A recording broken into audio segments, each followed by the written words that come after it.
Now, the greatest radio shows of all time. Suspense. The Shadow Node. Washington calling David Harding, counter-spy. Classic radio theater. The Great Gildersleeve. Fibber McGee and Molly. Dragnet. Gunsmoke. The Lone Ranger. Now, step back into a time machine with your host, Wyatt Cox. Good evening, friends of the Inner Sanctum. Drama on this Independence Day Friday with episodes of The Adventures of Sam Spade, starring Howard Duff from 1948, The Lives of Harry Lime, starring Orson Welles from 1952, Murder by Experts from 1949, and X-1 from 1957, The Skulking Permit, and The Couple Next Door, and The 2-Pound Muskie from 1960. That's all coming up on this Independence Day Friday. This is the 4th day of July, 185th day of the year. This is Independence Day in the U.S., and 180 days remaining in 2025. U.S. declared independence from Great Britain on this date in 1776, and that was 249 years ago. And what that means is that next year will be the 250th anniversary of the founding of the U.S., and they've got a name for it, and I don't remember what it is. Henry David Thoreau moved into his shack on Walden Pond on this date in 1845. In 1862, Lewis Carroll first told the story of Alice's Adventures Underground to the Liddell sisters. Statue of Liberty presented to the U.S. in Paris on this date in 1884. In 1895, Catherine Lee Bates published America the Beautiful. It was on this date in 1939 that Lou Gehrig, stricken with ALS, made his farewell at Yankee Stadium. I consider myself the luckiest man on the face of the earth. That I might have been given a bad break, but I've got an awful lot to live for. Thank you.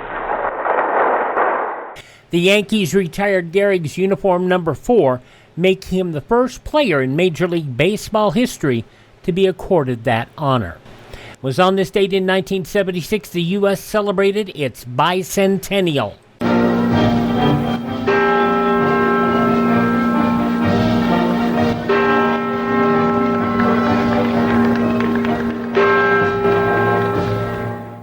The bicentennial celebration at Philadelphia's Independence Hall on this date in 1976. By the way, next year, I did look it up during the break, and it is semi-quincentennial.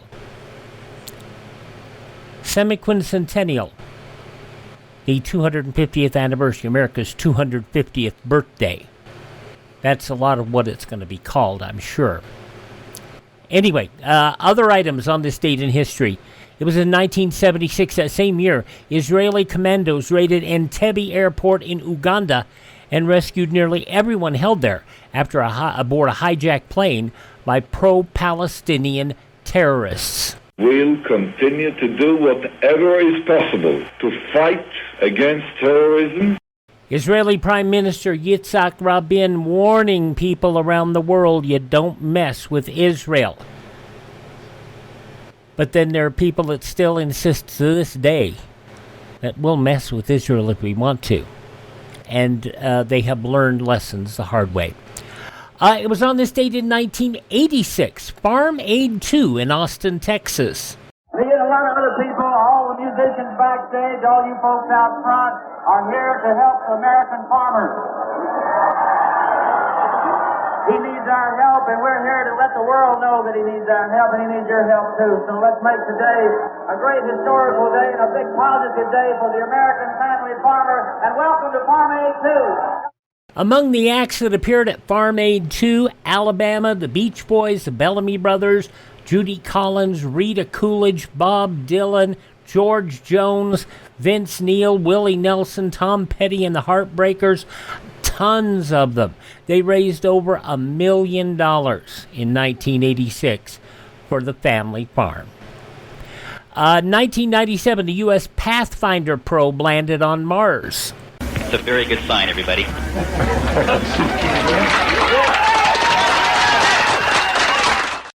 Now, Pathfinder paved the way for various technologies. The innovative airbag-mediated touchdown, later used by the Mars Exploration Rover mission in 2003. The cornerstone of the Freedom Tower laid on the World Trade Center site in New York City on this date in 2004. In 2009, the Statue of Liberty's crown reopened to the public after 8 years of closure due to security concerns following the 9/11 attacks. These were some of the people who were the first up there. It is so much smaller. And I looked at every photo I could, and I really expected something. I knew it was going to be small. I expected like 5 times the size of this. It would remain open for 3 or 4 years until Superstorm Sandy rolled through, and it reopened again 8 months later, July 4th, 2013. In 2022, a gunman on the rooftop opened fire on an Independence Day parade in suburban Chicago 3 years ago today, killing 7 people, wounding more than 20. Hundreds of marchers, parents with strollers and children on bicycles fled in terror. Lake County State's Attorney General Eric Reinhart announcing the charges. Today, the Lake County State's Attorney's Office has charged Robert Cremo III with 7 counts of first-degree murder. The suspect, Robert Eugene Cremo III, later indicted on 117 felony charges. Those who passed away on the nation's birthday include 3 U.S. presidents. The 3rd president, Thomas Jefferson, the 2nd president, John Adams, and the 5th president, James Monroe. Also passing away on this date, physician Nobel Prize winner Marie Curie, pro wrestler Adrian Adonis, Eva Gabor Darling passing away on this date, painter, television host Bob Ross, journalist Charles Kuralt, who was on the road, and Barry White, whose voice I would love to have had, but will never have. And football player and coach Hank Stram from the Kansas City Chiefs. I went to school with a number of his kids, and it was nice to realize that the kids were probably as decent as he was. Good family. Now, among those born on this date, how appropriate is it that songwriter Stephen Foster born on this date? The 30th president, Calvin Coolidge, born on this date. Ulysses S. Grant, also born on this date. Louis B. Mayer, film producer. Rube Goldberg, the cartoonist. Louis Armstrong, born on this date. He said for years he thought that all the celebration was about his birthday. It was fun. Meyer Lansky, the mobster, who was one of the people responsible for the Flamingo Hotel in Las Vegas, and still up and running to this day, and wonderful. Mitch Miller, the band leader and TV personality. Advice columnists Ann Landers and Pauline Phillips. Of course, you know Pauline Phillips is Abigail Van Buren. They were twins, by the way. I don't know if you knew that. Leona Helmsley, the Queen of Mean, the hotel operator and real estate investor. Playwright Neil Simon, actress Gina Lollobrigida, and Bill Withers. Lean on me when you're not strong. Those some of the people born on this date who are no longer with us. Hi, this is Jeff Foxworthy. It is now time for the birthday announcements. The following people are now officially older than dirt. Couple of very important ladies actresses on this date. She was starred in North by Northwest and On the Waterfront. Eva Marie Saint, 101 years old today. And this young lady, you don't know the name Carolyn Grimes, but you do if I tell you that she was Zuzu in It's a Wonderful Life. Look, Daddy, teacher says every time a bell rings, an angel gets his wings. Carolyn Grimes is 85 years old today. God love her. Talk show host Geraldo Rivera, 82 today. And rapper, singer, songwriter Post Malone is 30. Those just a few of the people celebrating Independence Day, the 4th day of July, as their birthday. And if this happens to be your birthday... Hi, we're the 4 freshmen, and we just want to say, Happy birthday to you. We'll get into the drama here with an episode of Sam Spade, starring Howard Duff, going back 77 years, July 4th, 1948. That's up first here on Classic Radio Theater with Wyatt Cox.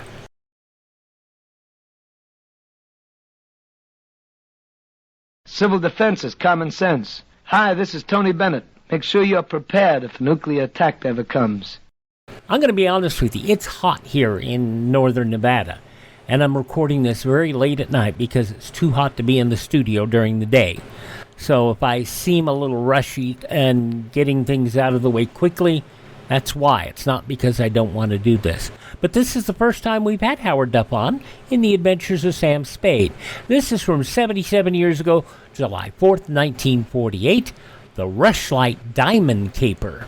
The Adventures of Sam Spade, Detective. Brought to you by Wild Root Cream Oil Hair Tonic, the non-alcoholic hair tonic that contains lanolin. Wild Root Cream Oil. Again and again, the choice of men who put good grooming first.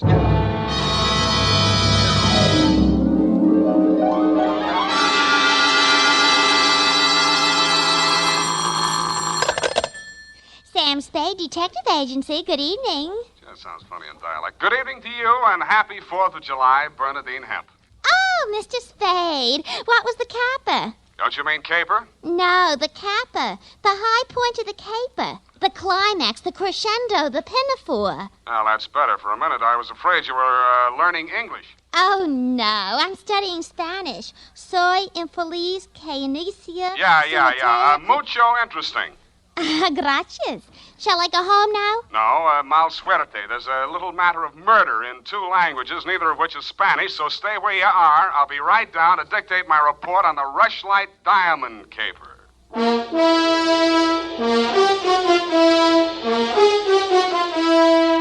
Dashiell Hammett, America's leading detective fiction writer and creator of Sam Spade, the hard-boiled private eye, and William Spear, radio's outstanding producer-director of mystery and crime drama, join their talents to make your hair stand on end with the Adventures of Sam Spade.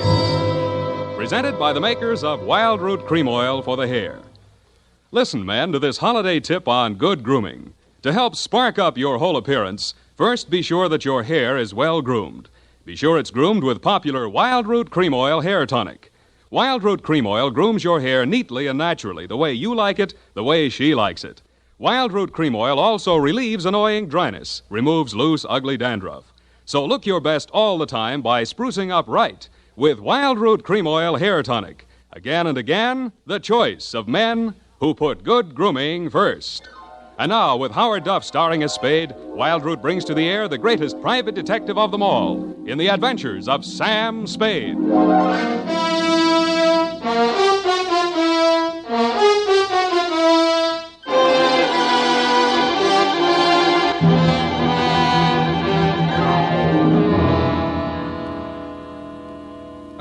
Date, July 4, 1948, to Mrs. May Rushlight, 21A, Granite Court, from Samuel Spade, license number 137596. Subject, the Rushlight Diamond. Dear Mrs. Rushlight, it was the kind of nice, relaxing assignment that comes my way just often enough to remind me that gumshoeing can be respectable. There was an air of quiet elegance about 21A, Granite Court, and about the butler who answered the door. He took in my rented gray topper and doeskin gloves, nodded approvingly at my wing collar, watered silk ascot, pearl gray waistcoat, morning coat, pinstripe trousers, and my spats with the mother of pearl buttons, and asked me if I were a florist. I set him to rights, and he led me up a flight of stairs to the early A.M. annex of your morning room. Mr. Samuel Spade. You're just on time, Mr. Spade. Mrs. Rushlight will be pleased. I'm Nancy Ward, Mrs. Rushlight's social secretary, and if you don't think that's tough to say, try it. Mrs. Rushlight's socials?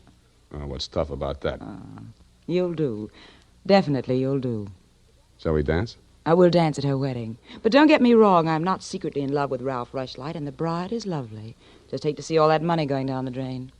Is there anything else you think I should know?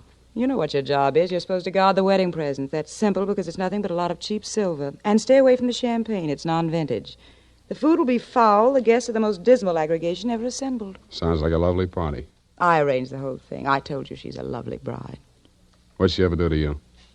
I'd rather not say. I don't want to sound bitter. This way, Mr. Spade. The old hat. Mrs. Rushlight will see you now. Thank you, Florence Nightingale. Nancy? Oh. This is it, darling. Mr. Spade. Come over here, young man, so I can get a better look at you. How's this? It's good. Turn around. Yes, you'll do. That'll be all, Nancy. Couldn't I be finishing up these place cards while you talk? Take them with you. Do them outside. Very well. Nosy girl. But nice. Nice nose. Oh, you too, eh? Well, I agree. That's why I'm marrying off my nephew to that wretched girl, Lotte Van Eyck. Have you ever seen Bugs Bunny, Mr. Spade? You don't mean the... They protrude. The ears? No, the teeth. Oh. As my late husband used to say of her mother, she could eat a tomato through a tennis racket. Oh. There's only one thing that'll prevent this wedding from being an utter disaster. She doesn't understand much English. Uh-huh. What's the matter with your nephew? A great deal, but it doesn't show. Suffice it to say, he has criminal tendencies and the mentality of a snail. Mrs. Rushlight, I don't like to seem forward, but why are you telling me all this? Oh, you're supposed to mingle with the guests. You'll need some conversation. Now, as to your assignment. The bride, being what she is, the wedding presents are hardly worth guarding, except for one. Ironically enough, it's from me. What is it, a machine gun? Oh, that's good. Oh, excuse me, I must write that down. And then tear it up immediately. Oh, dear. No, Mr. Spade. But it's bad luck, the Rushlight Diamond. You've heard of it? Something about it in the American Weekly a while back, wasn't there? Yes. It's not as large as the Hope Diamond, but there's not a flaw in it. My late husband, Roy Rushlight, bought it for his first wife. She sank with the SS General Slocum in Hellgate, the East River, 1904, over 1,000 lives lost. Luckily, she was wearing a paste copy at the time. I was only a young girl when I married Mr. Rushlight, and, fool that I was, I signed anything his lawyers asked me to sign. After his death, I discovered that the diamond was to be mine only until the marriage of my husband's male heir, at which time it must go to his bride. Well, that's too bad. You say, though, that the Rushlight Diamond is bad luck. Oh, there's that, of course. I wonder if it's too much to hope. Well, I must go and help dress the bride. Go along downstairs, Miss Spade. Take this jewel case with you. Put it on the table with the other presents, and guard it well. So I took the old velvet-covered case you held out to me and checked the contents. It was an old-fashioned lavalier with a clear stone pendant only slightly smaller than an 8-ball. Didn't look like a diamond, but smooth-cut diamonds hardly ever do. It didn't look like bad luck either, but a mirror broke in the hall as I passed it, then I fell all the way down the stairs, and as I entered the ballroom, I knocked over a punch bowl. Nothing really terrible happened until just before dark when the guests began to arrive. In theory, a detective guarding wedding presents is supposed to make himself indistinguishable from the other guests. In practice, it never works out that way. He has to spend most of his time within sight of the booty, so he is very easily spotted. I don't believe it. He's too good looking. Oh, but he must be. He's not anybody we know. Well, ask him. It's leap year. Oh, here comes Colonel Bixby. He'll know. Wow. Beauty gathered round the booty, eh? And much more beauty than booty, though. Say, when are they going to hang the diamond on that drip? No, there's no way to talk about the blushing bride. Is that it in the crummy old case there? That case is heirloom, young lady. The stone that reposes in it is worth a king's ransom. Now take your grubby hands elsewhere. Be off with you. Go on. Well, just because he's going to give the bride away, he thinks he can order everyone around. Mr. Spade, allow me to congratulate you, sir. These affairs, one all too often sees the detective on guard duty at the punch bowl. I was forewarned. Oh, yes, very bad champagne. Flat. I'll be glad when these ill-starred nuptials are consummated. And by the way, Bixby's my name, Colonel Lysander Bixby. Colonel? It is my melancholy and thankless duty to give the bride away to the hapless groom, Ralph Rushlight. However, it's much better to give than to receive. You tell that to May Rushlight, eh? You're quite a trinket. Mustn't touch. Grubby hands, remember? Oh, sense of humor as well as sense of duty, eh? Candidly, if I knew a place to fence it, I'd be the... Colonel Bixby. Oh, Miss Ward. How lovely you look. Poor Ralph. Mrs. Rushlight asked me to warn you to get ready. The bride will be down any moment. Oh, good grief. Well, I suppose I must steel myself. Where did I leave my glass? Keep your eye on that old goat, Mr. Spade. I don't trust him. Who is he? He's the only one here who knows why this wedding's happening. He's the bride's foster father. You mean he's got something on the family? You'll never know how much until you kiss the bride. Look, Nancy, it's none of my business, but I... Oh, starting. I'll have to go in now. Oh, wait. What? How does it go? Speak now or forever hold your peace? No, I can't do that. Thank you for understanding.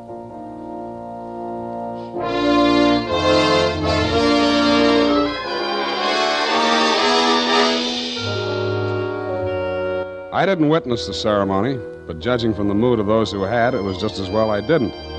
They shuffled back into the ballroom looking as if they'd witnessed an execution, and nobody seemed to be in a hurry to join the receiving line. After a few half-hearted handshakes, the groom left the bride standing alone, looking kind of bewildered, and came over to take inventory of the presents.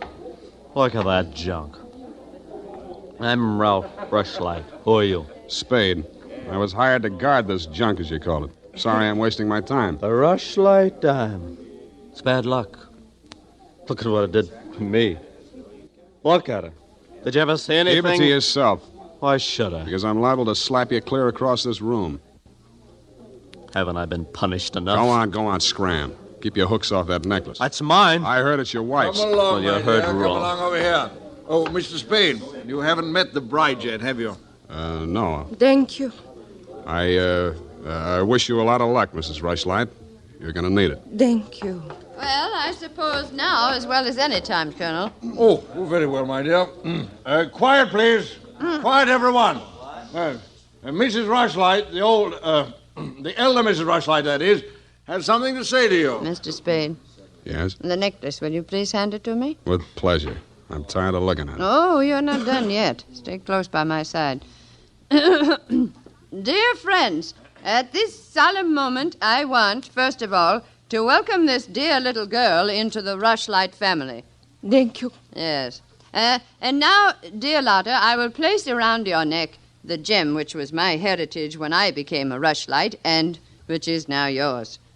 Thank you. Oh, what's wrong? Lotta, come back here. Lotta! I'll go out to the carport and head her off. Oh, you leave her alone. I'll take care of her. Whose wife is she, anyhow? Lotta, come back here. Lotta, bring it back!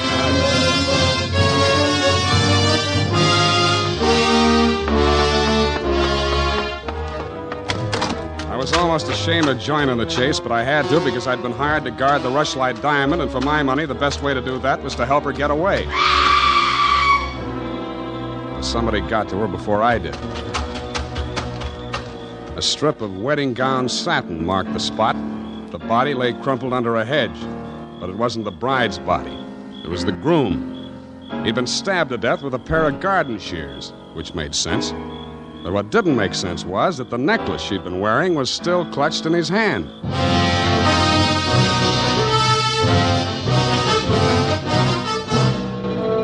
The makers of Wild Root Cream Oil are presenting the weekly Sunday adventure of Dashiell Hammett's famous private detective, Sam Spade.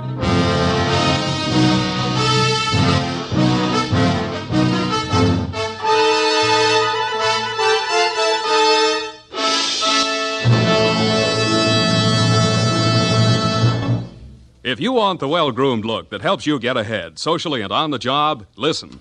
Recently, thousands of people from coast to coast who bought Wild Root Cream Oil for the first time were asked, how does Wild Root Cream Oil compare with the hair tonic you previously used? Better than 4 out of 5 who replied said they preferred Wild Root Cream Oil. And no wonder. Wild Root Cream Oil grooms the hair neatly and naturally, relieves annoying dryness, and removes loose dandruff. What's more, non-alcoholic Wild Root Cream Oil is the only leading hair tonic that contains soothing lanolin. So ask for Wild Root Cream Oil Hair Tonic. Again and again, the choice of men who put good grooming first. By the way, smart girls use Wild Root Cream Oil too, and mothers say it's grand for training children's hair.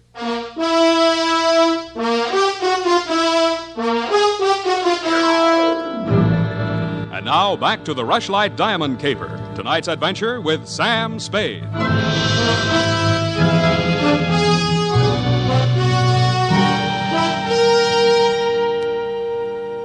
Number 21A Granite Court was teeming with motives and suspects. But the police were primarily interested in locating Lotta, the missing bride and widow of Ralph Rushlight. So was I. She looked like less work than the rest of you because if she had killed him, it was self-defense, if she knew enough English. By 10 in the a.m., when I checked in at my office, she was still successfully eluding the police dragnet. That was because nobody, including me, had thought of looking in my office. Wow. Good morning. Thank you. Is that all the English you know? Thank you, no. I want my necklace. The police have it. You go with me. Tell them who I am. Okay, but first I have to know who you are. Where you came from, what your connection with Colonel Bixby is. I am in Macassar being born. In Macassar? Dutch colony. Uh-huh. My father there 7 years ago dying is. When I 13 years old have arrived. I see. Colonel Bixby in San Francisco, the financial representative from my father was. I am adopted to him, not for a father, but so he takes care of my monies, which coming of age am I a rich Dutch woman. Uh-huh. But legally, he's your foster father. Yeah. Also legally, I'm the wife of Rushlight. I want my necklace. You married him for the necklace? Yeah. Why did he marry you? For one half of necklace when we sell, but all everything to take he wishes. You and Ralph are going to divvy the take from the Rushlight Diamond, you thought. Yeah. And what was the colonel going to get? Money's for Mrs. Rushlight. Oh, no, wait, that doesn't make sense. Mrs. Rushlight stood to lose a small fortune by that marriage. Why should she pay the colonel to promote it? You the detective are? You said that. Where my necklace are. That I say. Yeah, well, look, I'm not as sure as I was. Wait just a minute, I'll check on it.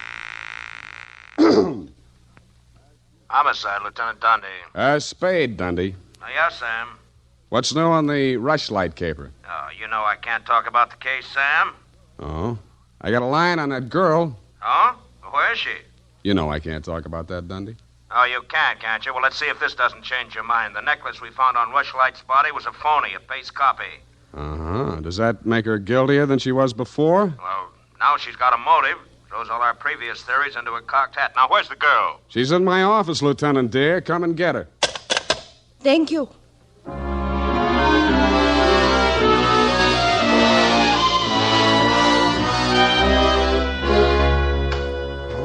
Oh, cowhand.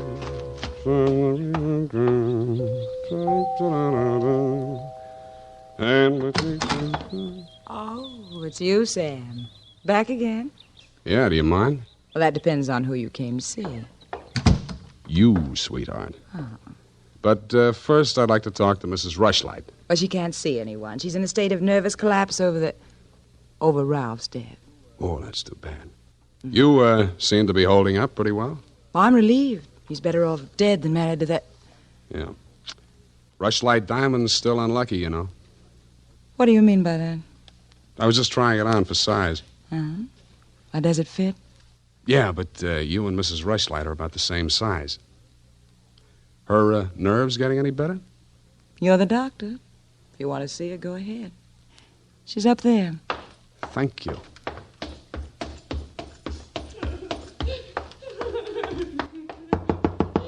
Mrs. Rushlight. Go away, I'm ill. I'm sorry to break in on you like this, but I haven't got much time. How dare you? Nancy! Where's that girl? Mr. Spade, please leave me alone with my grief. Funny thing, yesterday Nancy was carrying a torch for Ralph and you were holding the torch to him. Today it's different. Oh, good heavens, you don't think I'm grief-stricken over Ralph. Good, that's one less mystery. Mr. Spade, what do you want? Your nephew's killer. Oh, does it matter? It does to me. Somebody getting knocked off right under my nose is bad for private detectives everywhere. Oh. For a moment, I thought that... Say, wouldn't you rather make some more money? I refuse to marry Lotta. Oh, no, nothing like that. It's the necklace, Mr. Spade, the genuine. What is? I don't know. All I know is the other one isn't. Who told you that? Well, the police know. It's in the papers, isn't it? Not yet. Well, how else would I learn? The murderer's the only one who could have told you, unless you're the murderer. I see. Very well, Mr. Spade. I'll tell you what I know. I'm not as wealthy as you might think. In fact, I have for 4 years lived from pillar to post, from hand to mouth, ragtag and bobtail, struggling to make ends meet. Yeah, what you mean is you're eking out a meager existence, keeping your head above water, one jump ahead of the sheriff, stalked by the grim specter of poverty. Is that right? Oh, how well you put it. In fact, Mr. Spade, I'm something of a crook. I've borrowed large sums of money from Colonel Bixby, putting up as collateral something that was not mine to forfeit. Don't tell me. Let me guess. It was the Rushlight Diamond? Well, you seem to know everything. All but one thing. Why did you think you could palm off a paste copy on an operator like Bixby? He sent you here. I won't tell you another single thing. Well, then I'll tell you a few things. The only way the Rushlight Diamond could be transferred legally into the hands of Colonel Bixby was by tricking Ralph into marriage with Lotta, since Ralph's wife automatically became the legal owner. With Ralph dead, Bixby would be in line to inherit the diamond from her. Inherit? California state law. Foster parent may inherit from a foster child in absence of any direct heir. Well, why, then he planned. He'd kill her, too. Mr. Spade, we must stop him. She's safe for the time being. I had her thrown into the pokey. They can hold her 48 hours for questioning, but they can hold you longer. They can even hold you as an accessory before the fact. Why, I didn't know he was going to kill anyone. Lotta was just going to hand over $1 million diamond to Bixby out of the kindness of her heart? Oh, no. Lotta wanted to become an American citizen. Marriage is the quickest way. For her, Ralph was the only way. Okay, I'll buy that. Now, tell me honestly, Mrs. Rushlight, what happened to the genuine stone? I honestly didn't know. I wasn't sure. But now there can be only one answer. Nancy with the laughing face? She went with me when I went to the bank vault to get the Rushlight Diamond to present to Lotta after the ceremony. She looked after all my jewels, including the paste copy that I habitually wore. Homicide, Lieutenant Dundee. Spade again, Dundee. I think I got the Rushlight Caper all wrapped up. I'm heading for your office now, so wait for me. And whatever you do, don't let that Lotta dame out of your sight. Thank you. Goodbye. Wait a minute, Sam. Wait a minute. Yeah? The Lotta dame, she's already gone. Escaped? Bailed out. Custody of her foster father. Wait a minute. I got the name here, sir. Bixby. He's a colonel, and no wonder you're only a lieutenant. Mr. Spade, can't you stay for tea? Not thirsty. Nancy? Nancy, where are you? Oh, here I am, Sam. I was waiting for you. You got the keys to that car out in front? Why, yes. Do you want to borrow it? Yes, with you in it. Why, Sam, wait till I put my face on. Let it go. It's as good as lost anyway.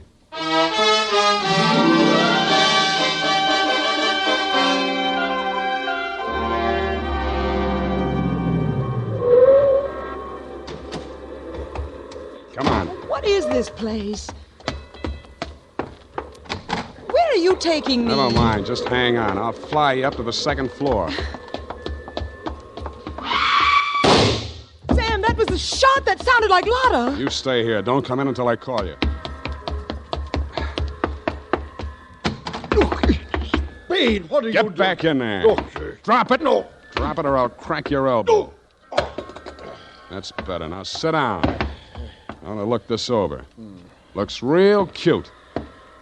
Powder burns, gun beside the chair, and what's this? Well, a note in Dutch. It's a suicide note. She killed herself. I could almost believe that. You've handled this very well, considering the bad breaks you've had. Only one thing wrong. Do I scent a bargain? I don't have to bargain. I've got the diamond. All you've got is 2 murders rapping on your thick noggin. Don't be absurd. I know who has the real necklace. Then you better talk to her directly. You can come in now. Sam, was that... Oh, that poor, homely little dame. What did she ever do? Stop, you're breaking my heart. She committed suicide. You know better than that. She committed suicide, if the colonel's price is right.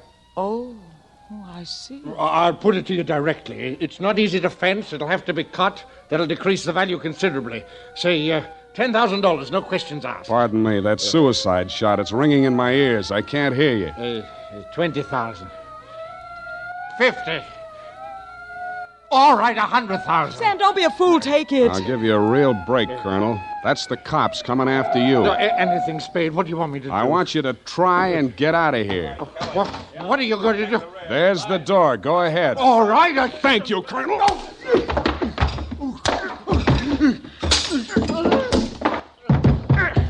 right, men, remember, he's desperate. Bixby, We're giving you a chance. Come down or we're coming up after you. Come on. Come on, get up, Colonel. Here he comes. Kevin, it may be a trick. Watch it, Dundee. Here he comes.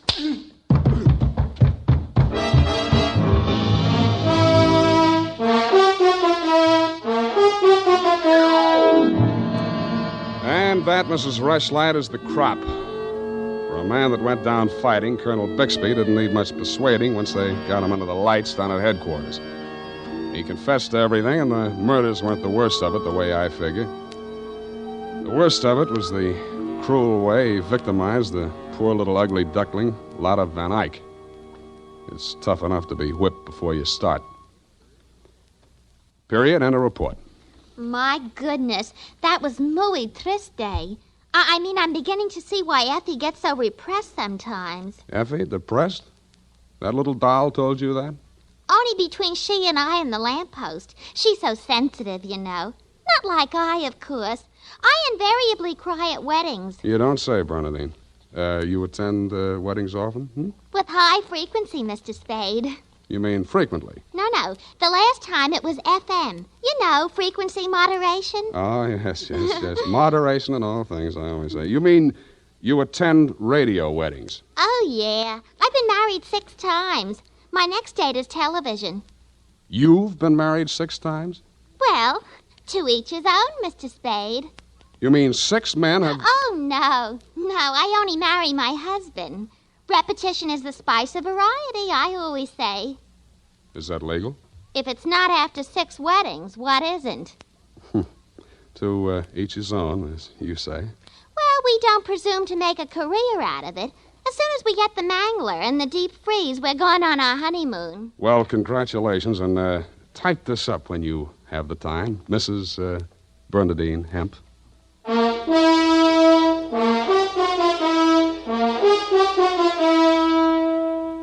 Every day, more and more men are turning to Wild Root Cream Oil for truly handsome hair. And that's not surprising, for what other leading hair tonic gives you these big advantages?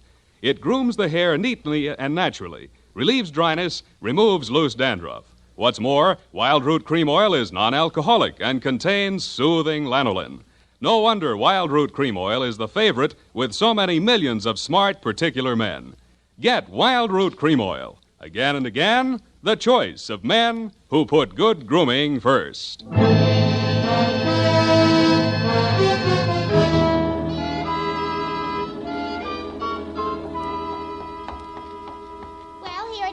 Spade. I'm sorry it took so long, but I kept relapsing into Spanish. Yes, I know how to. And Effie's typewriter doesn't have any upside-down question marks. Upside down. Take a memo. Call typewriter man. I already have. Oh, I almost forgot. You received a telegrammic commutation. A telegrammic what? A wire. Oh, a wire. Well, open it and read it. In English, por favor. It says, Dear Sam. Figures. In the haste of my departure, I neglected to warn you about Well, when I do that one another favor, she'll have silver threads. Who? That ball of fire whom I'm taking the place of in order to be double-crossed of by. Effie? Is she still in far-off Kanab? And good rubbish, if you'll pardon the expression. Now, Bernadine, let me see that. I neglected to warn you about Bernadine. I'm sending details, airmail special, but in the meantime, whatever you do, don't go to any radio broadcasts with her, and if she comes to work in a wedding gown, take the day off. Love, Effie. And I had 2 tickets for honeymoon payoff, and now she went and spoiled everything. Ah, now there, Bernadine, you just have to marry your husband again, that's all. I wouldn't have had the time anyway. I know. It's just the principle. Good night, Mr. Spade. Good night. Buenas noches. Hasta la vista. Effie, why did you ever leave me?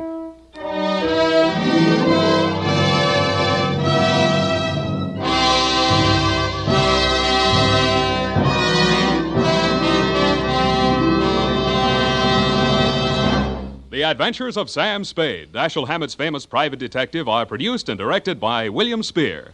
Sam Spade is played by Howard Duff.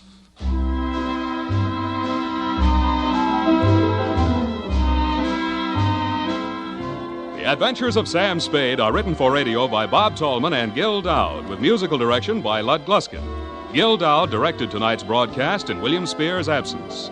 Join us again next Sunday for another adventure with Sam Spade, brought to you by Wild Root Cream Oil. Again and again, the choice of men who put good grooming first. This is Dick Joy reminding you to get Wild Root Cream Oil, Charlie. It keeps your hair in trim. You see, it's non-alcoholic, Charlie. It's made with soothing lanolin. You better get Wild Root Cream Oil, Charlie. Start using it today. You'll find that you will have a tough time, Charlie, keeping all the gals away. Hiya, Baldy. Get Wild Root right away. This is CBS, the Columbia Broadcasting System.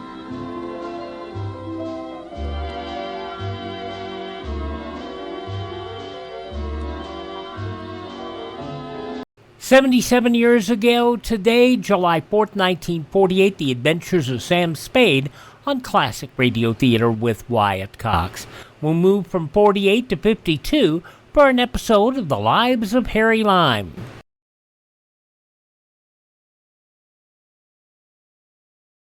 Civil defense is common sense. This is Boris Karloff. No one can guarantee the survival of every home during a nuclear war, but a strong civil defense can save millions of lives. Make sure that yours is one of them. Learn how to protect your home. Call Civil Defense today. And your home goes better with antipasto. Okay, Classic Radio Theater with Wyatt Cox continues now. Orson Welles, The Lives of Harry Lime, 73 years ago, July 4th, 1952. Paris is not the same.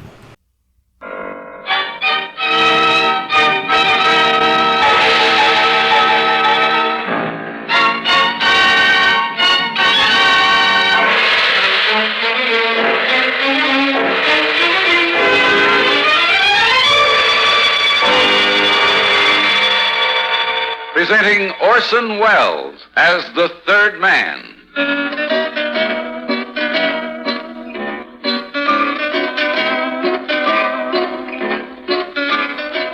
The Lives of Harry Lime.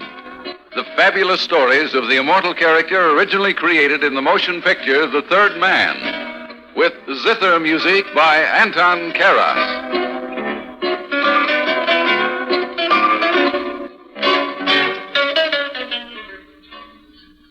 Sooner or later, one way or another, crime enters the scene of every human story, whether it's some ordinary little mug telling a lot of other ordinary little mugs how he once rubbed elbows with Jack the Ripper, or Jack himself. Not that I approve of Jack. Murder is usually a mistake and always messy. Personally, I never indulge. Come to think of it, the only man I ever killed was myself. It was in Paris a few years ago. It wasn't so much murder as a matter of convenience.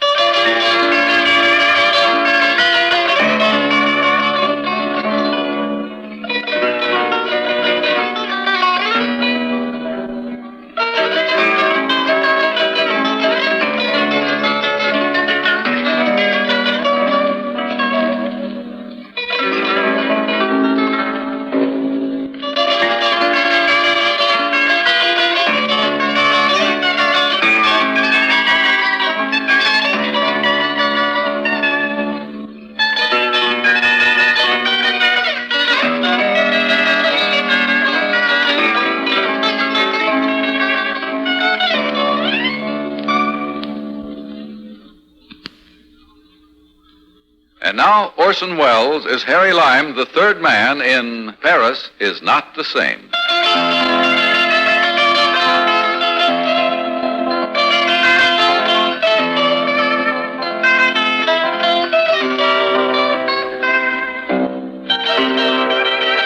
It all started on the Geneva Express. A fat little character with very little charm and no hair to speak of was giggling at one of my jokes. Just another mug, if you see what I mean, and not worth the trouble of another joke. Or so I thought, until he showed me that photograph. It was a woman, and I recognized her. Oh, very well, Monsieur Lime. When I get back to Paris, you must visit us. Us? Me, my wife, Karen. Here, my card. Put it away. Don't lose it. 1149 Rue de Villas. I remember it. Here's what I was looking for. It is a photograph of my wife. Very beautiful, Mr. Duval. My congratulations. Merci. Oh, but this does not do her justice. Her hair is auburn, blue eyes, and, of course, the coloring of her skin is lost. But the photo can't hide her qualities, as you can see. Indeed, I can. Such a face deserves to be painted, not photographed. I've told Karen that many times. I'm sure you But have. she's not interested. Here's your photo. Mr. Duval, mustn't lose it. Yes. When I am out with Karen, I am the envy of every man in Paris. I'm sure of that. They do nothing but stare at us when we enter the room. I see them out of the corner of my eye. Old man, how long will you be in Switzerland this trip? 3 weeks. It's a long time to be away from her, but there is the business. We have come to the border. It's been very pleasant, Mr. Duval. But, Monsieur Lime, you're not getting out yet. Oh, but I am, old man, But I am. I thought you told me you were going to Geneva. Later. I've got some business to attend to here first. I'm sorry. I look forward to more of your stories and your delightful company. Business is business, you know. Yes. Here, let me help you with the bags. Oh, thank you. It's not necessary. You can hold my coat. Thank you. Well, goodbye, Duval, old man. Goodbye. It was a pleasure meeting you. Oh, the pleasure was all mine. Monsieur Lime, don't forget, when in Paris, come to see us. I insist. Oh, I won't forget. I won't be in Paris for quite some time. But believe me, old man, the next time I'm there, your home will be my first port of call. Good evening. You're the station master, aren't you? Yes, monsieur. What may I do for you? I just wondered, when is the next train to Paris? Oh, it's waiting across the border for this one to pull out.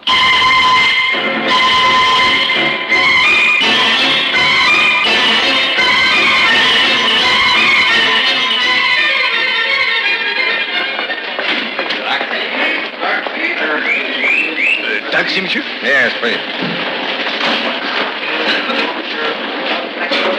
Where shall I take you, monsieur? 1149 Rue de Villers.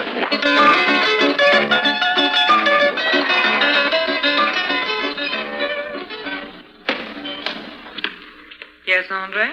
Gentlemen, to see you, madame. I'm not expecting anyone. Who is he? He did not give a name, only that Monsieur Duval had invited him to call.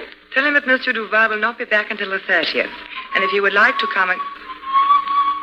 What's that? It must be the gentleman. Perhaps I'd better see him. It may be connected with the business. Yes, madame. This way, please. Madame Duval, allow me to introduce myself, Harry Lime. I met your husband on the train last January. He kindly invited me to call when I was in Paris. That will be all, Andre. Monsieur Duval, unfortunately, is out of town. Harry, in heaven's name, where did you come from? No place in particular. You know me, I just pop up. And disappear again. Well, I'd keep moving, Olga. It wasn't very kind of you not to show up for our meeting at the Savoy in London. I waited all A evening. pleasant place, excellent bar, filled with others waiting for someone to walk in the front door and break the stillness of their lives. But to walk out. Never a word of explanation then or ever. I was afraid you were hurt, had been buried in a bomb raid. Oh, Harry, I'd searched all over London for you. I was frantic. Let's keep that in the past tense. Fact is, I'm here. But why? What are you doing in Paris? It's obvious. Came to see you. How did you know I was here? I was on a train. I met your very dull husband. Oh. He giggles, you know. He really does giggle. Karen, he giggles when he's a little drunk. Oh, I know, Harry, but he can't help it. He talks too much. About you. Oh. He had the vile taste to show me, a stranger, your photograph and boast about his beautiful wife. And I saw the picture. I got right off the train, came back to Paris. Actually, I couldn't resist. When you walked out like that, I thought you were dead. Oh, I knew you were mixed up with something in London and maybe had to run. But why didn't you let me know? I'd have waited for you. I'd have followed you if I'd only known where to find you. But you didn't. I had to live, and I... You married Duval. Yes. He was in the Savoy bar. He saw how anxious I was and offered to help. Help me to find you, Harry. You married a small skinhead with the giggles, honey. He's been good to me. In his own way, he loves me. He's proud of me, and he'd do... And it all adds up to the fact that you don't love him. You would know. You always know more about women than is good for them. But I must say, Casanova, it's not very flattering to pick a dud like Duval after knowing me. I didn't care much after you were gone. He could have been anyone who offered a little security. Life was dull. The struggle for a little food to eat, the blackened ruins of London, the weary faces all around. Why should it surprise you that I should marry a dull man when everything around me was dull? As dull as myself. Darling, you were never dull. No, Harry. Please, I've tried so hard to forget you. No, don't make me remember. Oh, Harry, why did you have to come back? Now I have to start living again. Oh, Harry.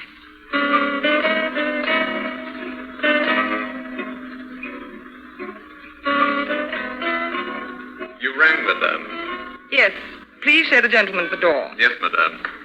This way, monsieur. I'll see you tomorrow. Yes, but don't come here. I'll come to you. And where are you staying? I'm not settled. I'll telephone as soon as I can.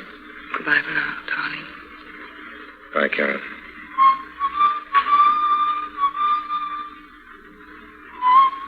Your coat, monsieur. Thank you, Andre. Monsieur Duval would be very disturbed to know that madame greeted monsieur with more affection than a first call demanded. I can imagine his chagrin, Andre. Would it surprise you to know I was about to be appointed an instructor in philosophy when the war came? Nothing surprises me, Andre, old man. I tell you this to show you what war can do to people. I was once an idealist. Now I think nothing of peeping on you and madame. A security precaution, you understand? Oh, yes, perfectly. One has to look out for oneself. Andre, you don't deserve an instructorship. I learned that by myself when I was 10 years old.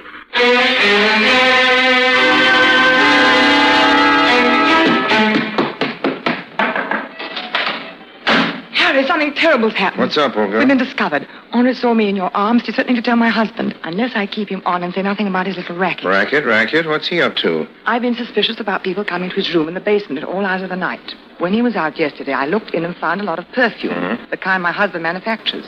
When I asked him about it, he merely laughed.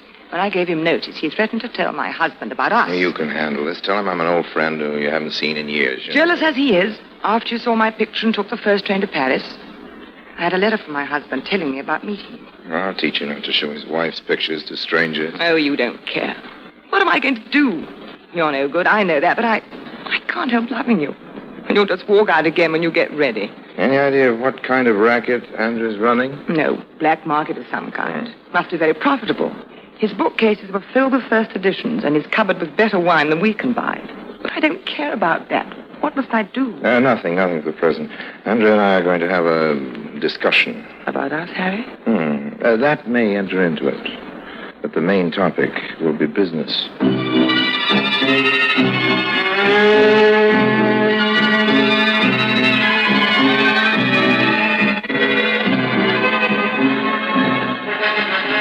The racket, as you call it, Monsieur Lime, is very simple.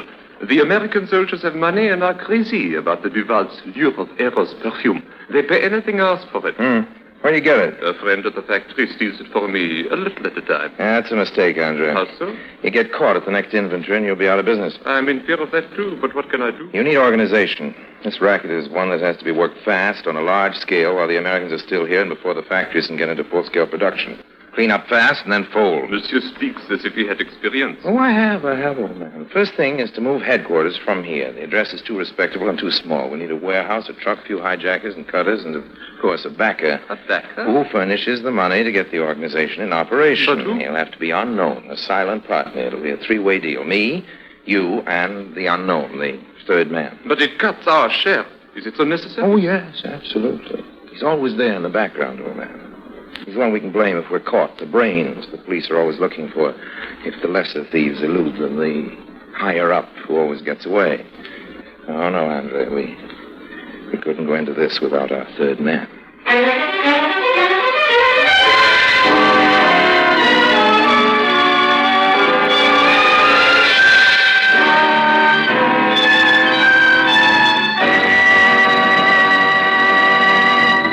Orson Welles returns in just a moment as the third man.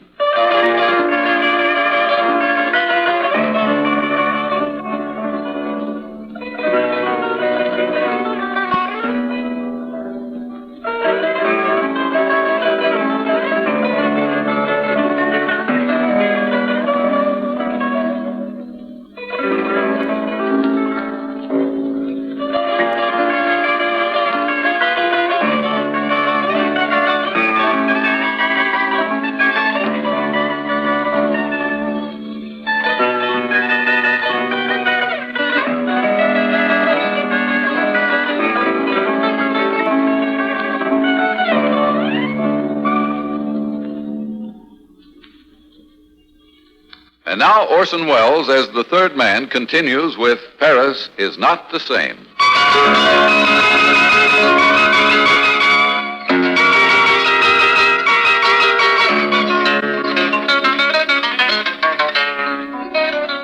Now follow this operation carefully, Andrea. Here are 4 bottles, 3 empty and 1 full of lure of Eros. Mm-hmm. I take the hypodermic needle and draw off 3/4 the perfume. So, now I put 1/4 of an ounce in the 3 other bottles. Then we fill all 4 with distilled water. Very skillful, Monsieur Lime. Yes, I was graduated from medical school, almost. This is known as doctoring a bottle. We fill the tiny hole with molten glass, and no one can notice any difference. But when the bottle is opened, then it is found out? The soldiers send it home to girls who never had a bottle of the stuff, so how'll they ever know the difference? They're just as happy. In fact, Andrew, we're spreading happiness to 3 times as many people as could Duval with his more concentrated perfume. Tell me, when is Duval coming back? Next week, Friday. I must accept his invitation to call and be officially introduced to his charming wife.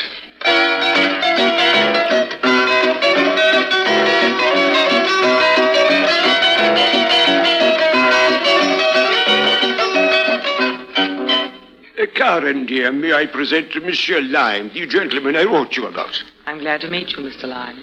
It is my pleasure. I look forward to this introduction. Madame, cocktails are ready in the salon. Come, let us drink to this reunion. Did you have a good trip, Edmund? What? Oh, yes, quite successful. Forgive me, dear. I've had very disturbing news since my arrival. About the business, Edmund? Yes, Monsieur Lime. Here is an ounce bottle of my best perfume, lure of Eros. Inspect it carefully. I can see nothing wrong, old man, should I? Under the magnifying glass, you would see that the bottom has a tiny hole that has been plugged with molten glass. The bottle contains 3 parts water. Hundreds of such bottles, no one can say how many, have been bought by the Americans and sent home to their friends and sweethearts. Oh, but of course you've notified the police. They'll soon put a stop to this. I understand the Paris police are the best in the world. Yes, they are investigating, but the damage has been done. How did you get this bottle? One of my private investigators, disguised as an American soldier, picked it up. The man who sold it is being watched in the hope he will lead us to the key man. Edmund, is this a well-organized theft? Oh, the police are sure of it, with a clever brain behind it. Oh, that's what makes them think so. Monsieur Lime, we always have a few thefts. We expect it. But suddenly the thefts at the factory stopped, but 2 of our trucks loaded with perfume were stolen. The cutting of the perfume is expertly done. It would indicate that a gang, organized like those we see in the American movies, Karen, was operating. Edmund, you spoke just now of the damage having been done. What did you mean? Oh, my reputation, the reputation of France as makers of fine perfumes. People in America will think that I am cheapening my product for gain. Our friends who sacrifice themselves to liberate my country. Oh, that's all right, Excuse man. me. Telephone for Monsieur Duval. Thank you, Andre. I will take it in the study. Pardon, please. Harry, you heard him. I feel ashamed. Oh, no, don't get sentimental, Karen. All right, I won't. From a selfish standpoint, I don't want him ruined. Andre's responsible in some way. Yeah, maybe. Are you mixed up in it, too? After you talked with Andre, he moved everything out of his room. Well, let's say Andre and I reached an understanding about what he saw. I've got to tell Edmund about Andre. If Andre talks, Duval will throw you out. I'll have to take that chance. Oh, I don't know. Maybe I ought to tell him everything about us and ask him to forgive. That was the police. They've made an important arrest. Important? But who? A man who think is very close to the leader. Has he informed? Not yet. It's a workman in the factory. He wants to see me before he makes a statement. Your car is at the door, Monsieur Duval. I'll see you to the door, Edmund. Please excuse me, Monsieur Lime. It's urgent. Please stay and talk to Karen. Goodbye. Anything wrong, Monsieur Lime? Andre was through. Meet me in my room as soon as you can.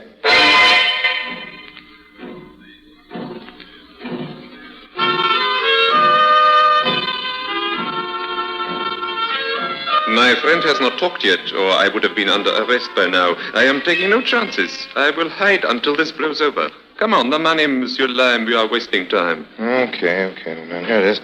I divided it up. There's 3 parts. Naturally. And one for our backer. Oh. Are you sure there is a third man, Monsieur Lime? I told you, old man, I never operate without it. If I could only be sure that... What's that? Someone is coming. What do we do if it's the police? Quick, use the fire escape here. Don't forget your money. Goodbye. Good luck, Andrea. Goodbye, Monsieur Lime. Come in. Ah, Monsieur Duval, what is it? You look ill. Let me get you some wine. No, thank you. Monsieur Lime, I have just talked with my wife. I don't know what that has to do with... Karen has told me everything. No woman ever tells a man, especially her husband, everything, Monsieur Duval. She has told me enough. I no longer wish to live. I have a gun. At first I was going to kill you, but that would hurt her more than taking my own life. Well, to kill either of us would be perfectly ridiculous, old man. I don't care to die, and you, Monsieur Duval, must live. For France. Monsieur Lime, I would like to make a bargain with you. What bargain exactly? There is reason to believe you may be connected in some way with these spurious perfume sales. Mr. Duval. Andre has disappeared, and until he is found, we have no proof. In exchange for 50,000 francs, I wish you to leave Paris. It's my intention to leave Paris. But you must leave in such a way to destroy Karen's regard for you, in disgrace, and in a way that will make it impossible for you to return. Mm-hmm. And how do you expect to accomplish that? You will sign this letter. It states that you abused my hospitality by stealing from me. In short, that you are the man behind the perfume swindle. Mm-hmm. She may not believe you even with a letter. I do not intend to show it to her. It will be in my safe and never be used unless I find you in Paris. Then I shall give it to the police. Will you sign? With pleasure, and 50,000 francs, if you don't mind, Monsieur Duval. Thank you. You're a fool, old man. In your position, I'd have used the gun. No woman can go on loving a dead man.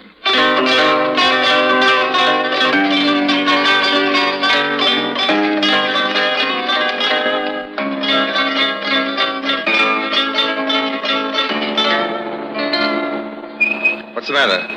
Why are you stopping? The street is blocked. There has been an explosion. You will have to get out, monsieur. The officer is signaling for the cab. I'm sorry, monsieur. We must get this woman to a hospital. Help me with that driver. There's a man back there. Will you see if you can help?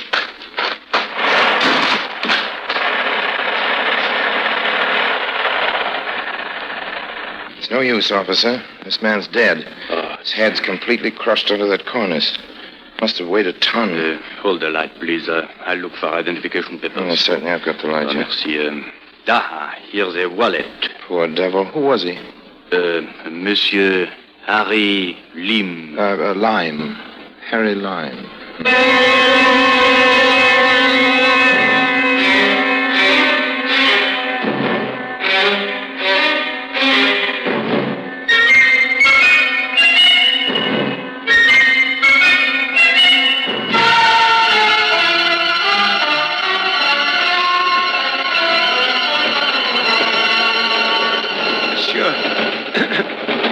Monsieur, permit me to introduce myself, since we are to be sharing the same...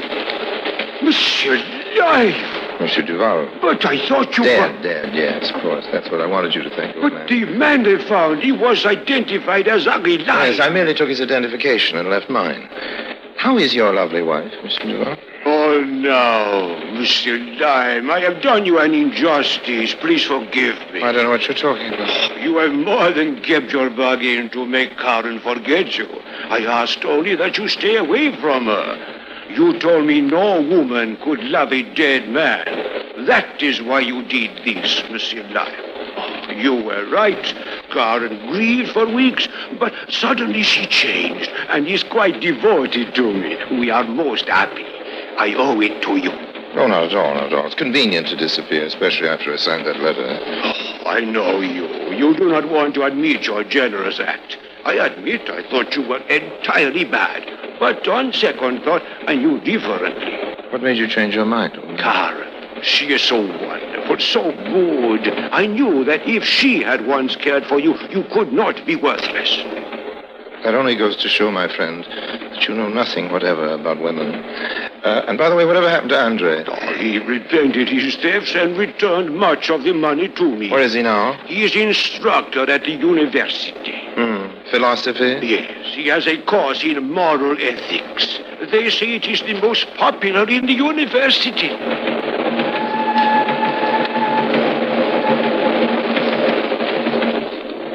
As the train came to the border, Monsieur Duval looked startled as I stood up to stretch. Our eyes met, and he seemed to be asking me if I were getting off.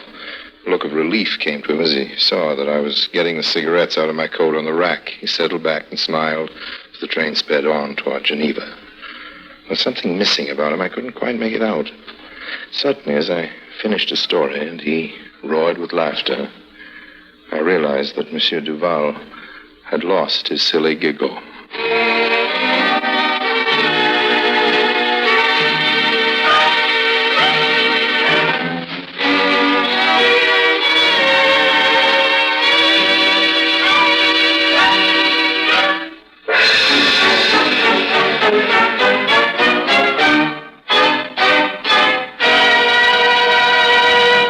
Harry Lime returns in just a moment.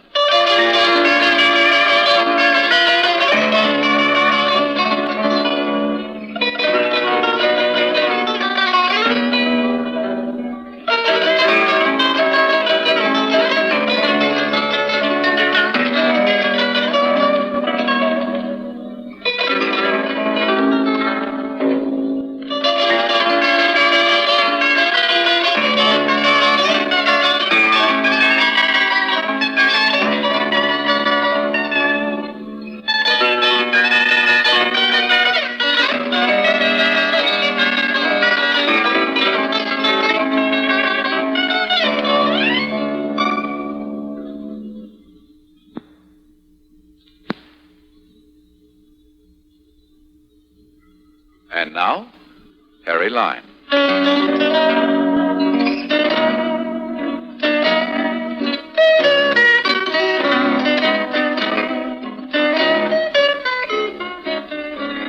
Well, I've been back in Paris a couple of times since then. There was a little matter of a Maharaja. He left town with a couple of rubies missing from his turban. There was a salesman of phony oil wells who's still sitting around the Ritz, wishing he hadn't tried to sell anything to a certain tall gentleman with a black hat who likes zither music. And there were some blondes and at least 3 redheads. That's why all the hanky-panky and the sidearm snookery with the oil wells and the Maharaja's jewels, those redheads were expensive. Don't let anybody try to tell you that Paris isn't the same. It is. Only more so. And remember, friends, be very careful at all times. Wear your snowshoes in the winter, and if you ever feel like killing yourself, be sure it's a couple of other guys.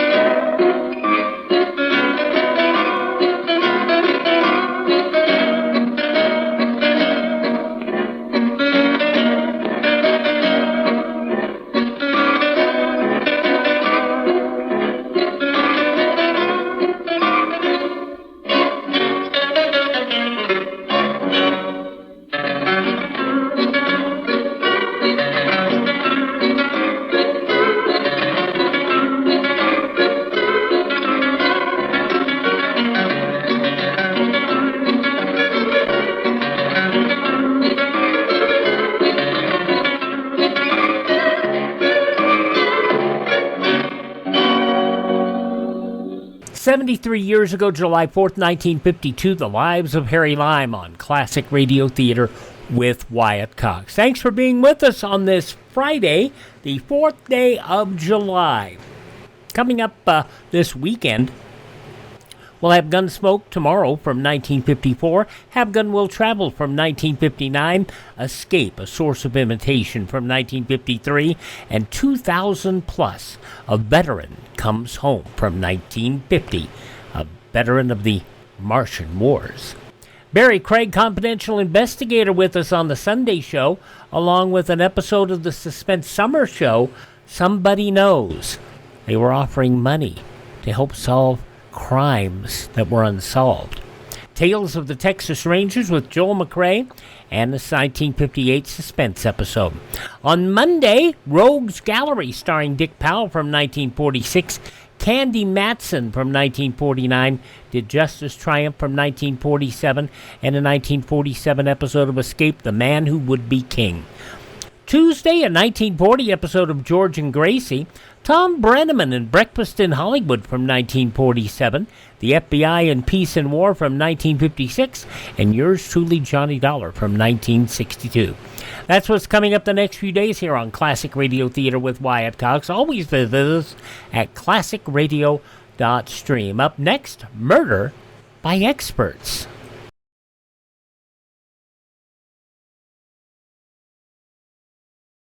Friends, this is Bob Hope.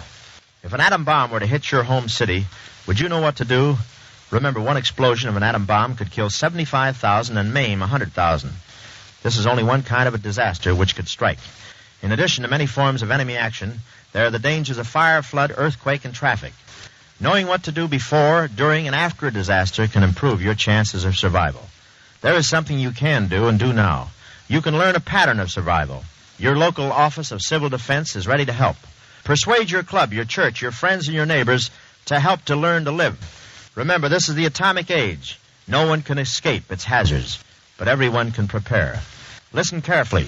What you are about to hear can save your life. Do you know the siren signal in case of atomic attack? Do you know how to find shelter? Do you know how to give first aid? Do you know what will be done for your safety? For further details, consult your local Office of Civil Defense. Classic Radio Theater with Wyatt Cox continues now with an episode of Murder by Experts. This goes back to 76 years ago, July 4th, 1949, Two Coffins to Fill.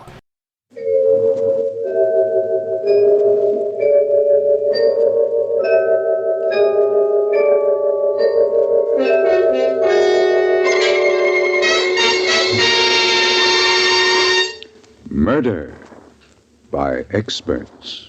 The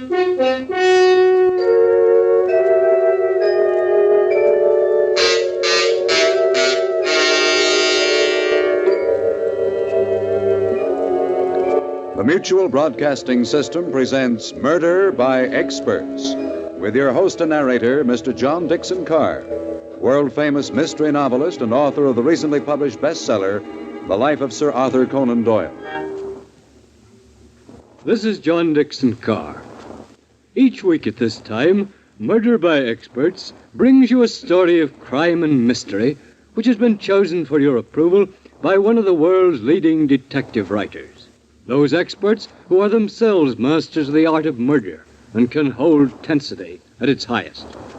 This time, our guest expert is the noted mystery novelist, Kelly Roos. From the innumerable thrillers he has read and enjoyed, Mr. Roos has chosen a story by Robert Foster. To quote Mr. Roos, the story is a fascinating study of an ambitious and corrupt man venturing into the unknown and being caught in a whirlpool of violence and death. And now we present Carl Weber in Two Coffins to Fill.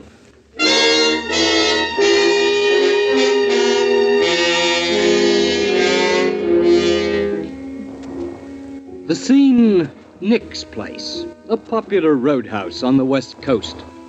It's early evening, and the dimly lit cocktail lounge is empty, save for the bartender and a couple in a corner booth.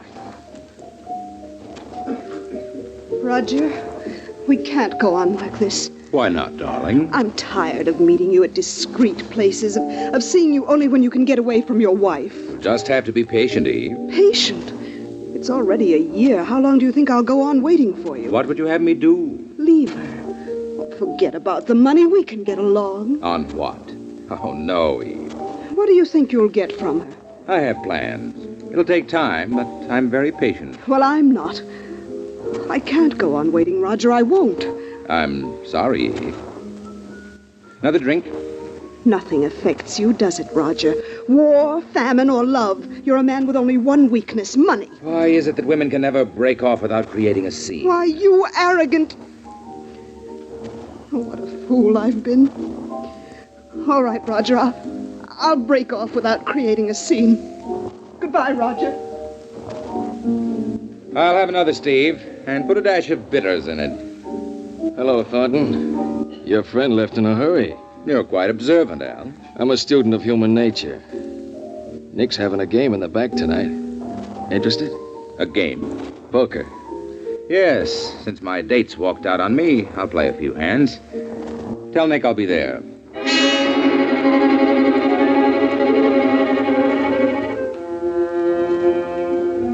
It's amazing how one small weakness can disrupt an otherwise orderly and well-thought-out plan. My wife Frida's first husband left her with a manufacturing plant and holdings amounting to something like $4 million. That's a comfortable sum of money, and I'm a man who likes comfort, or I wouldn't have married Frida. She was 40 and tired, and no bargain special in the marriage market. But I had plans that didn't include murder. Not then. I was a patient man. Patient until a weakness occurred, and I spent the night playing cards in a back room at Nick's place. That night cost me $30,000, all on my signature. Perhaps that's why Nick's gun-happy friend Al was so insistent a couple of weeks later. I was sitting at the bar in Nick's.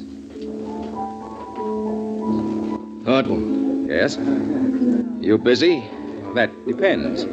Nick wants to see you in his office. Wants to see me about what? I didn't ask him. Well, tell him I'll drop back after I finish this drink. Make it now. What? I said now, Thornton. All right. All right, let's have it your way.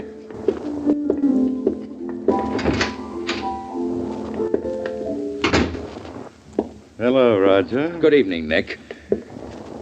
Sit down. Before I sit down, let's have an understanding. I don't like the idea of your man here pushing me around with a gun. A gun? I kept it covered, Nick. And we don't want any trouble, Al. Nobody's seen me. Don't mind Al, Roger.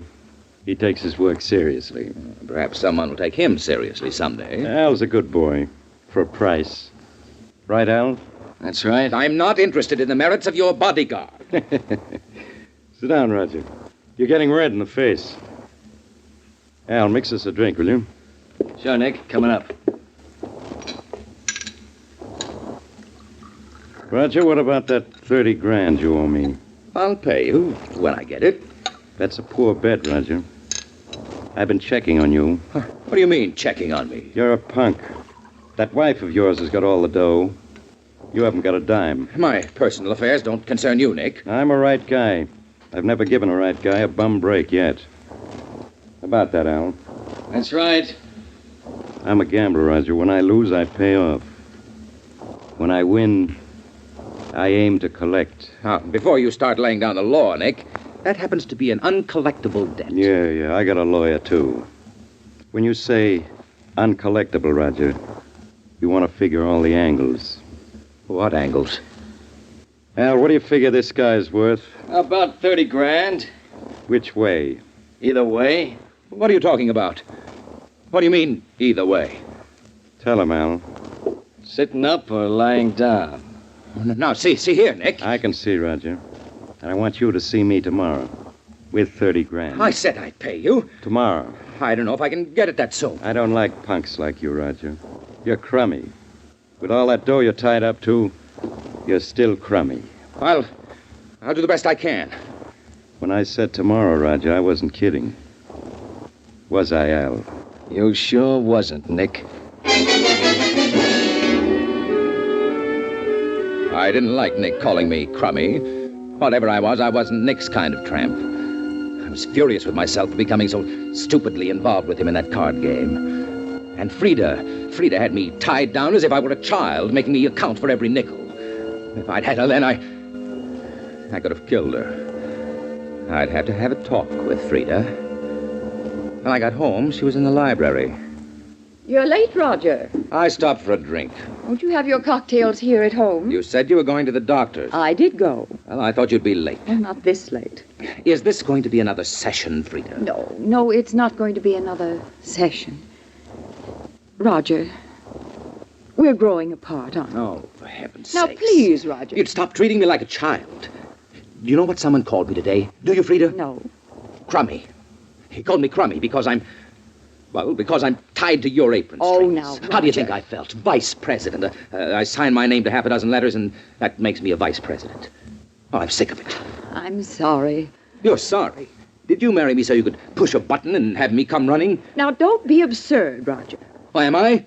Put yourself in my place. I have put myself in your place. Tonight, while I was waiting for you. What do you mean, Frida? Well, I thought it'd be nice if we could spend the weekend at the lodge. The mountain. Yes, Roger. Why? Oh, we could talk things over. Oh, why can't we talk it over now? A weekend vacation together would be nice.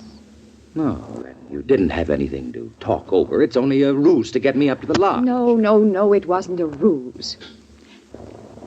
You've been wanting to handle the advertising for the plant. I wanted to surprise you. You mean you're turning the advertising over to me? Yes. I'll control the whole department, everything? Everything.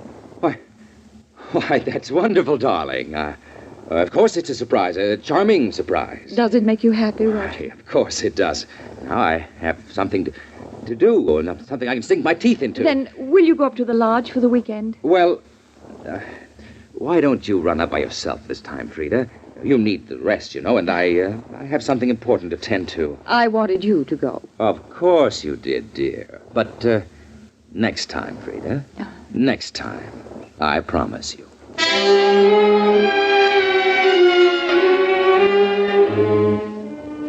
Frida's act was more considerate than she realized. Having access to some funds, I could pay Nick, write it off to advertising. For a moment, I felt almost kindly toward Frida. But then, as I stared at her, long and hard, wondering if I could care for her even remotely, my thoughts were revolted. I hated her for condescending to place me in charge of the advertising department. I knew I could no longer tolerate her, standing in the way of everything I was waiting for. Not until the next day did I conceive the plan. I was ready when Nick's bodyguard, Al, came into my office. Nick sent me over. I didn't think it was a social call. I don't like jokes. You're very businesslike, aren't you, Al? I work for a living. When you work hard. And when you play, you play hard. Is that right, Al? That's right. Could you use, say, $5,000 to play with? I don't like chiselers. Chiselers? You heard me. Oh, you think I'm trying to buy you off because of the money I owe Nick? What am I supposed to think? I see. Well, here's a check for Nick. What do you think now? 30 grand. How do I know this is good? You're smarter than that, Al. Okay. Okay, what's on? What's 5,000 worth to you, Al? Could be worth anything. Maybe. Maybe. Nick doesn't come in on this? No. This is just between us. How hard is it? Well, it may be a bit difficult. For 10 grand, I might see you. 10,000. Is it yes or is it no? Well, I don't know yet, Al. I'll give you a ring tomorrow at Nick's. I have to make some arrangements.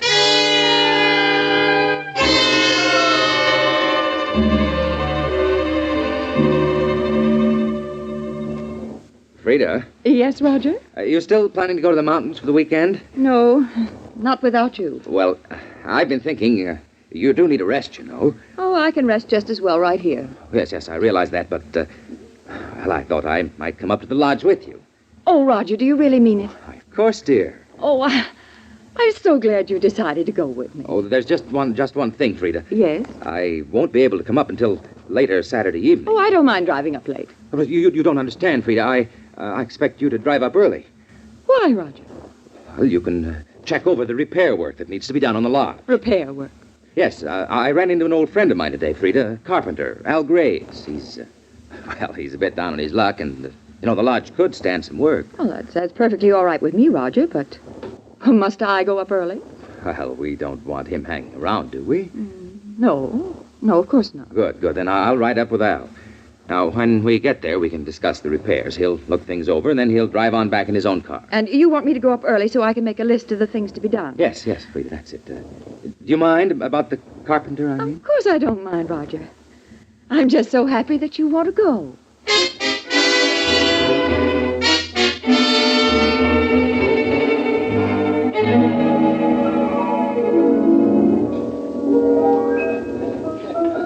Thanks for the drink, Thornton. You haven't answered my question, Al. I'm thinking. Thinking what? Murder's quite a rap. You've had your proposition. If you want to forget it. I didn't say that. Then you'll do it? When's the payoff? 1,000 now. 9,000 Saturday night. You want it done about 9 o'clock? Just so it happens before I get there. I get a ride back with you. Yes. Maybe you try to pull something like the cops. I couldn't risk bringing the police in. You're smart enough to know that. Smarter than you think, Thornton. All right, now it has to look like a struggle and a robbery. Leave that to me. Is everything okay with the wife for me to ride her up there? It will be. Saturday morning.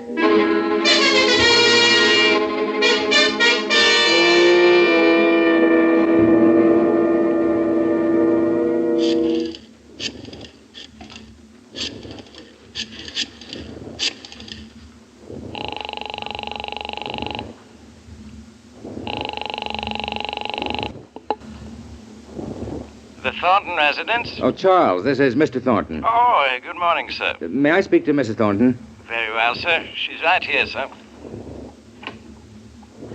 Roger? Oh, I was afraid you might have left for the lodge already. No, not for an hour yet. Frida, I wonder if you'd mind doing something. What is it?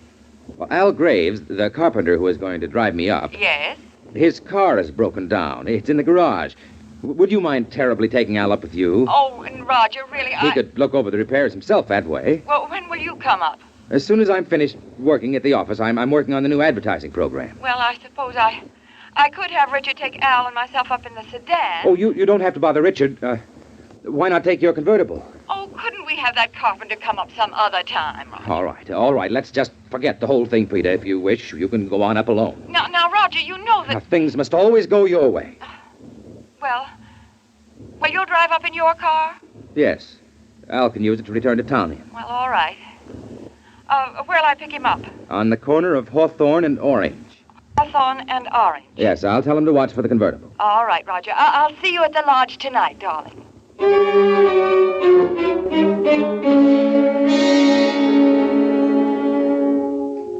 Things for the past few days had moved so amazingly fast and remarkably well that I had little time to reflect upon my emotions. Frida's surprising agreement to my wishes I knew was merely a new tack in her attempt to draw me closer to her. And yet, as I drove through the lane to the lodge in the evening, I had an unaccountable fear.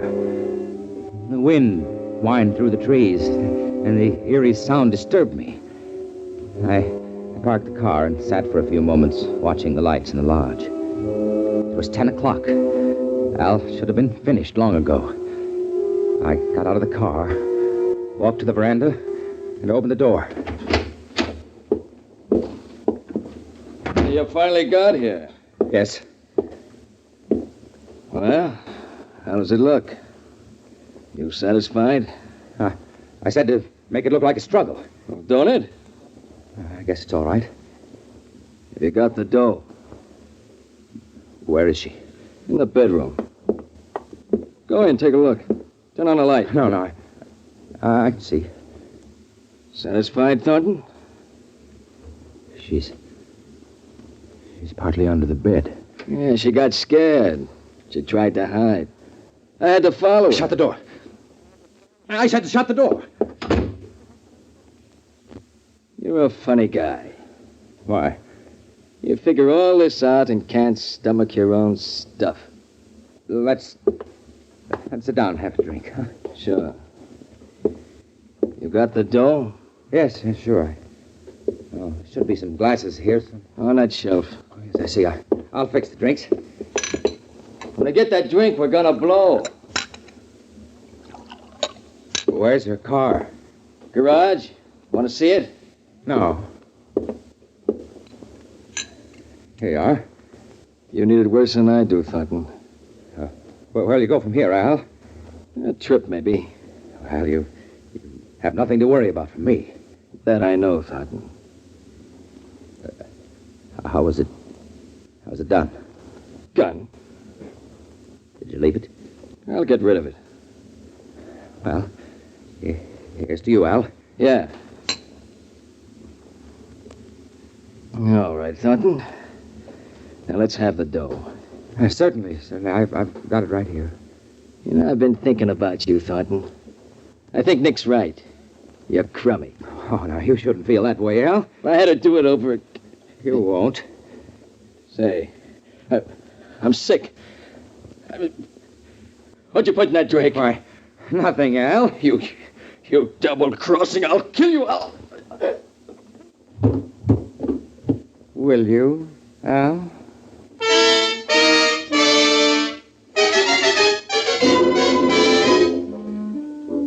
I poured some of the liquor on Al and tipped the bottle over. Then I carried him out of the lodge, across the carpet of pine needles, to the bluff 100 yards away. I placed one of Frida's expensive bracelets in his pocket, along with some money and articles of lesser value. I dropped him over the bluff and heard his body strike the rocky stream bed 300 feet below. I went quickly to my car and drove away. I drove rapidly for an hour till I passed an all-night diner. I wheeled the car around on the highway, pointing it back in the direction I'd come. Then I ran the car into a ditch hard. The front fender crumpled against the wheel and the tire blew out. I couldn't have wished anything better. This was it, my alibi. I walked a mile up the road to the diner. As I opened the door, a car pulled up. When I entered the cafe, a girl got out of the car and followed me in. What'll it be, folks? Coffee, please. And you, mister? Coffee. Say, is there a tow truck around? Tow truck? I blew out a tire and went into the ditch about a mile down the road. And Jim Parson has a tow truck, but him and the missus went into L.A. Won't be back till Monday. Here you are, miss. Monday. Thanks. Wreck your car bad? Smashed the wheel. I don't have a spare. Oh, that's too bad. Going far? My lodge, about 50 miles up. The Thornton place. Roger Thornton. Maybe you know it. Thornton? No, can't say I do. My wife's there. But I'm sure she's all right. You don't stand much of a chance of getting a ride going that way this time of night. I suppose not. You can use a phone there, reverse the charges. No, the phone's disconnected up at the lodge. You might be able to hitch to L.A. Once in a while, there's a car going that way. That's an idea. Anything else for you, miss? No, thanks. How much? 10 cents. Thank you. Good night. Good night. I reckon the young lady didn't want a passenger. So it seems. Say, I think I will use your phone. Help yourself.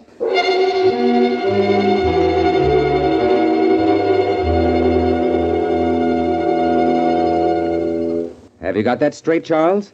Yes, sir. I'm to call the auto club and have them pick up your car. It's quite a way to the lodge, so I'm going to try to get a ride back to town. Were you hurt, sir? Oh, I'm perfectly all right. It may be rather late before I get in, so leave a light in the library. Very well, sir. Good night, Charles. Is that all, sir? Why, yes. Yes, that's all. Very well, sir. Thank you for the use of the phone. No, that's okay, mister. Could you use a drink? I ain't never been known to turn one down. I got a bottle in my car. Oh, that's quite a walk. It's nice out, and I could use a drink myself. Suit yourself.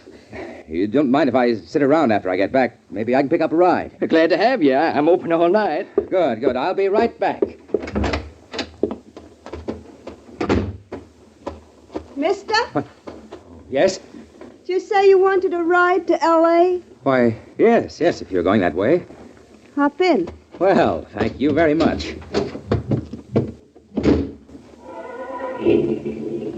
I would have asked you in there, but I didn't want to give the counterman the wrong idea, Mr. Thornton. How did you know my name? You told the counterman. Oh, of course. I was just going to get a bottle out of my car.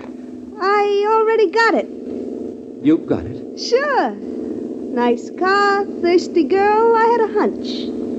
How long were you with the car? Long enough to find the bottle and see your name on the steering post. I thought you heard me tell the counterman. I did. So then I knew you was a gentleman. Have you drunk much of that bottle? Enough. Hey, you shouldn't be driving if you've been drinking too much. Scared? Oh, no, it's for your own good. I'm celebrating. You might have waited till you got in Los Angeles. Mr. Thornton. Yes? Why'd you turn your car around and run it into that ditch? What? I know all about you, Mr. Thornton. Who are you? What's your name? Stella. Ella, what? Just Stella. Look out! You nearly turned us over. Either stop this car and let me drive, or... Or what, Mr. Thornton? Stop this car. When we get to Nick's. Did you say Nick's? I'm Al's girlfriend. No. Didn't you think Al could have a girlfriend? Why did you pick me up? Because I'm not half as tight as you think I am. Well, then, what do you want? Al was a punk, a nice punk, but punks come cheap, Mr. Thornton. I want that $9,000. Do you think I'd carry that kind of money around? And did you think Al was stupid enough not to have somebody cover him at the lodge? You were there? You saw it? Yes, I was there, and I saw. You're a very brave girl, Della. Threatening me. I don't scare easy. I know you're kind. Do you? This is a gun, Mr. Thornton. I'm not afraid to use it. You're a very stupid child. If you try anything, I'll wreck this car. Watch that curve. I'll take that gun. Oh! Now, stop that car or I'll kill you. No, you won't. I'll hold that wheel. Let go. Let go of me. Let go. We're stopping right here. All right. Now, get out of the car. Get out. I'm willing to talk to you. Get out. My arm. Ow. Now, down this ravine. I was only kidding you. I wanted to scare you. I didn't mean it. Must I force you? I won't tell nobody. You're my only witness. My only witness. Please, let me tell you. Let me talk to you. This will do. Wait! You've got to let me explain it.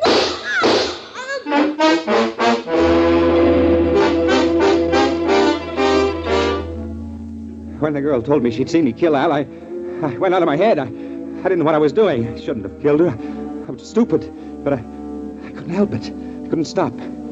I drove the girl's car into town and left it on a side street. I dropped the gun down a sewer and caught a bus home. It was almost daylight. I was tired and sick. But it was all over. It was all over. I unlocked the front door, quietly entered the house. My house. I was too keyed up for sleep. What I needed was a bracer. I went into the library.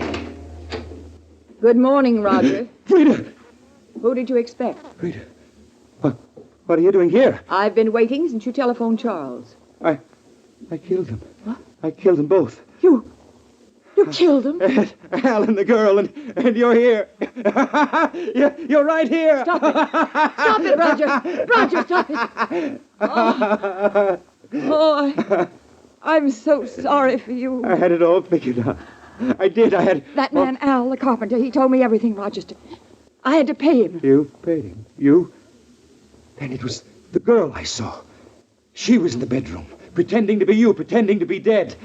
Al framed the whole thing as a shakedown. He never intended to kill you. Oh, I'm so sorry for you. You said that. Who are you to feel sorry for me? I love you. I'm going to miss you, Roger. Love? Then why didn't you do something? Why didn't you tell me? I didn't know. I stayed home hoping you'd come here and we could talk things over before you did anything rash. Rash? You call it rash? Do you know what I've done? That's why I'm so sorry for you.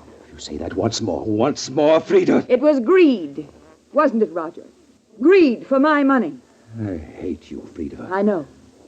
And I love you. Isn't it strange, Roger? It's pathetic. What I wanted to tell you at the lodge, Roger. Or if I'd only told you sooner. What do you mean? Frida, what do you mean? I'll tell you. But it's too late now, Roger. You've killed 2 people. And you'll hang. I let you. What are you doing with that gun? I haven't any money, Roger.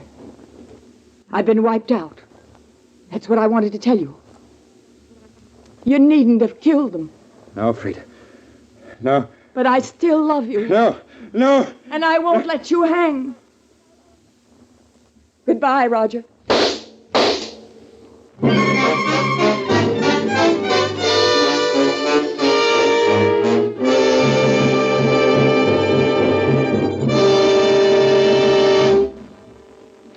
And so the curtain falls on Two Coffins to Fill, which was chosen by guest expert Kelly Roos, whose latest mystery is Murder in Any Language. Next week at this time, Murder by Experts brings you a story of intrigue and surprise. of a beautiful Hollywood actress and of a man who died twice. Selected for your approval by the famous mystery novelist, Miss Helen McCloy. Until then, this is your host, John Dixon Carr, hoping you'll be with us next week at this time.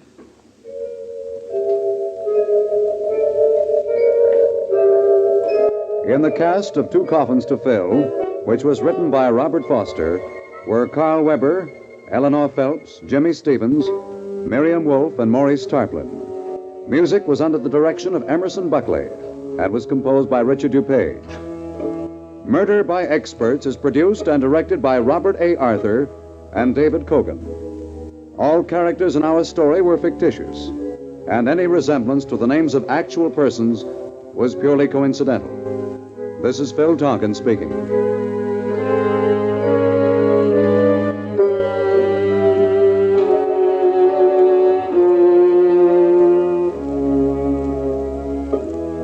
This is the Mutual Broadcasting System.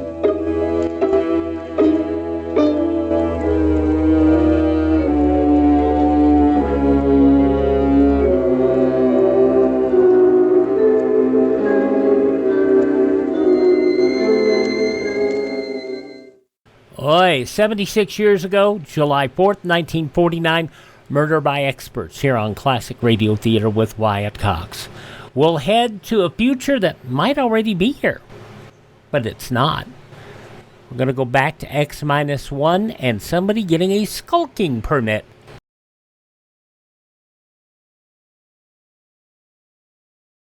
This is Groucho Marx. A few days ago, I was talking with the Director of Civil Defense, and he told me some things that I feel everyone should know. That's why I'm speaking to you now. Did you know, for example, that your chances of surviving an atom bomb attack are excellent? It's true, but there's a big if. You must do everything possible now to help yourself and your family. Nobody else will help you. Listen, because this is important. Keep a complete first aid kit handy. Keep a closed container of drinking water in your refrigerator, enough for 3 days. Be sure you have a good fire extinguisher. Take a look around your house right now and pick out the safest spot, away from windows and doors. Make sure that every member of your family understands he is to rush to that safe spot when there's danger. I'm convinced that these precautions are necessary right now, and I hope I can convince you. They're important to your family, yourself, and your community. Tell them Groucho sent you by. Alrighty, science fiction now, X-1, an episode about colonization and how things might go awry on Earth that affect that colonization. This goes back, 68 years to July 4th, 1957, and the Skulking Permit. Countdown for blast off. X-5, 4, 3, 2, X-1, fire.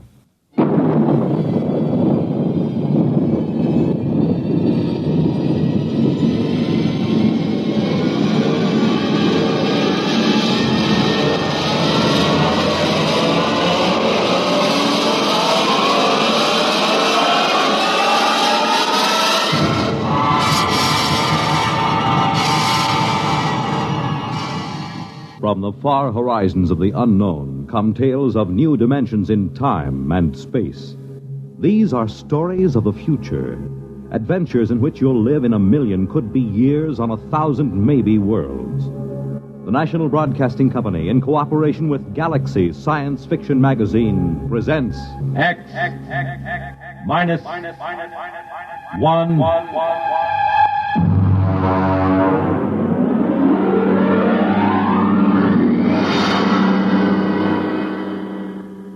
Tonight's story, Skulking Permit, by Robert Sheckley.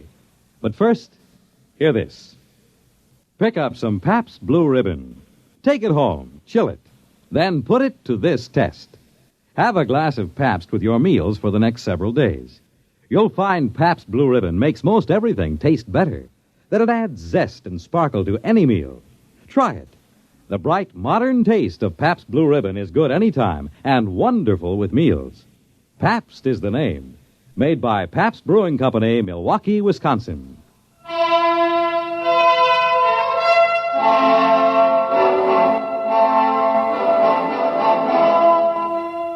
Now, X-1 and Skulking Permit by Robert Sheckley.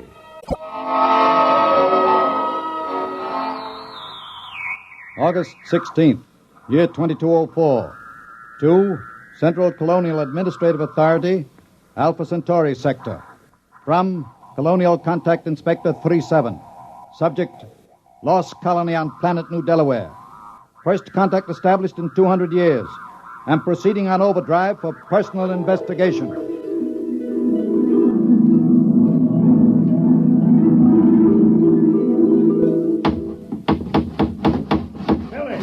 Billy Painter, I thought I told you to consult me. Take it easy, Mayor. I put the sign up.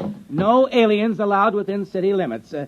What's an alien? Never mind. Look at the church. You painted it wrong. Now, look. Here, I painted that church with a nice bright red. Now, what's wrong with that? I looked it up. It's a little red schoolhouse, not church house.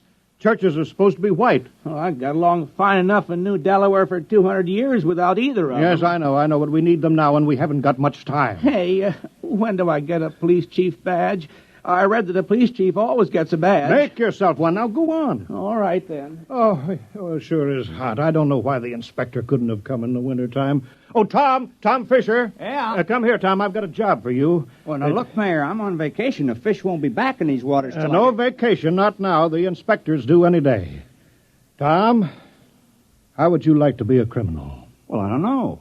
What's a criminal? Well, come over to my house and I'll explain. I've got to appoint a criminal. And it looks to me like you're it. New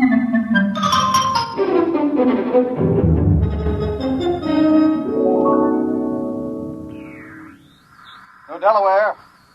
New Delaware. Do you hear me, New Delaware? Come in immediately. Yes, we hear you. This is Colonial Inspector 37. You of New Delaware are still a colony of Earth and subject to our laws. Do you acknowledge that status? Oh, yes. Yes, we called a town meeting last night and we talked it all over.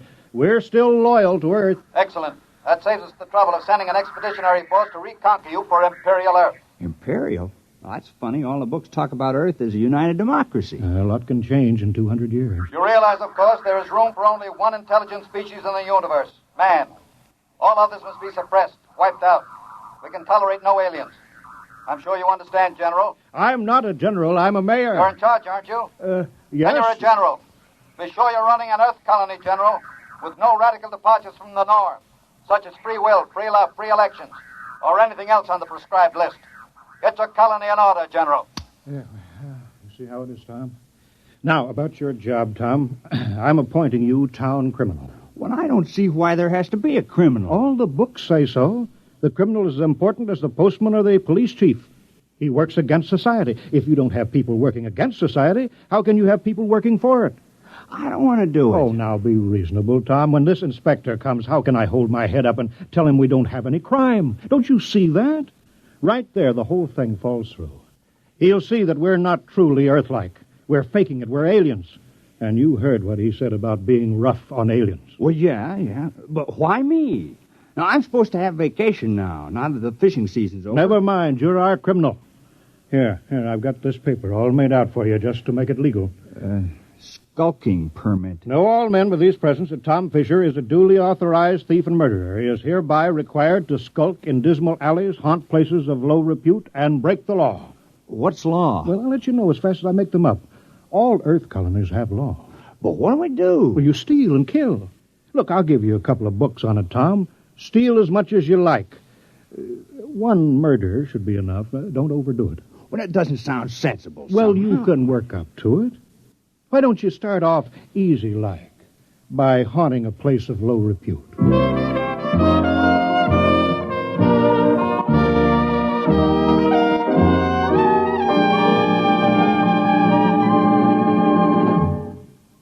You're listening to Skulking Permit, tonight's attraction on X-1.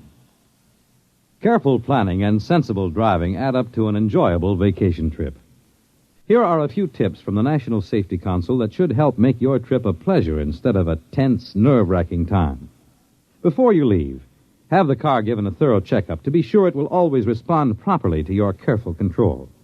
Check the emergency equipment you'll need, such as a first aid kit, keys, permits, identification, flashlight, tire changing equipment, and your unexpired driver's license.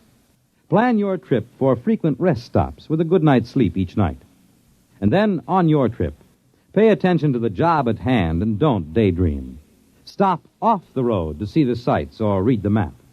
Be prepared for winding and straight roads, level and hilly roads, and changing traffic patterns between urban and rural areas. Obey all speed limits, traffic signs, and signals, and keep your distance behind the driver ahead. This vacation is what you've been waiting for all year. Enjoy it with sensible driving.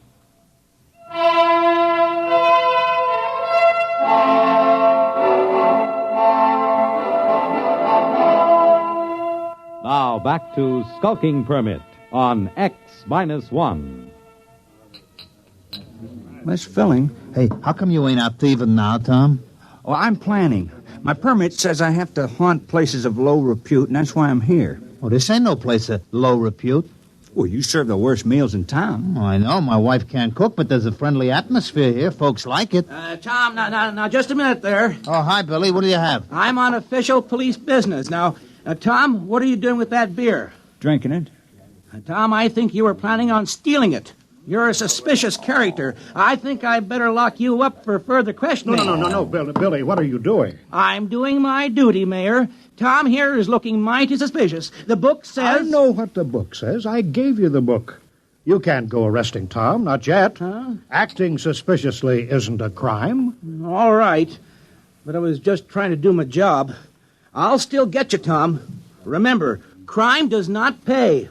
Crime doesn't... Hey, that's a real slick way of putting it, isn't it? I thought it was kind of catchy. I read it in the book.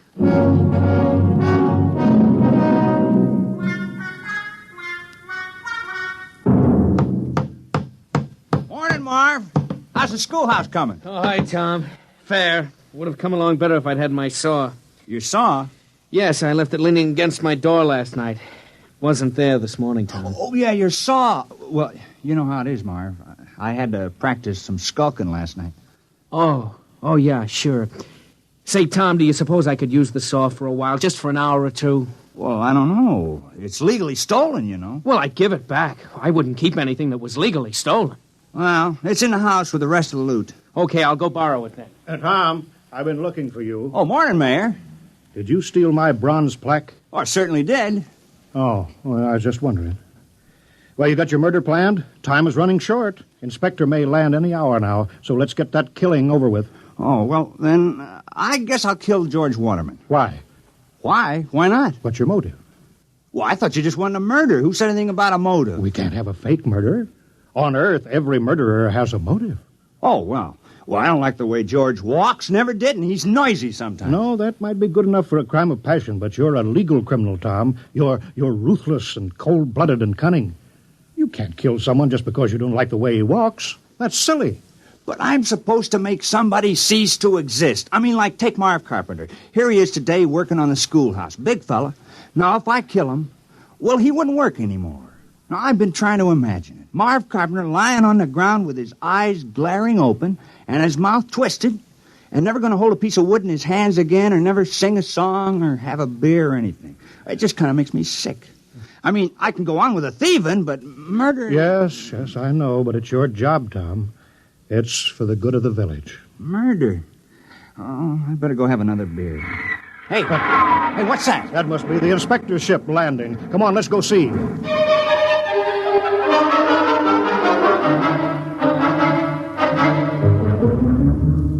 Perimeter guard advance. Sidearms to be worn at all time. And guards at battle stations. Welcome to New Delaware. Thank you, General. I'm the inspector. This is Mr. Grant, my political advisor. Is this the capital of the colony? Well, I'm afraid there's only one village on the whole of New Delaware. Only one? Grant, I told you when we surveyed the planet we were wasting our time. Patience. We're ready, General. Let's inspect your village.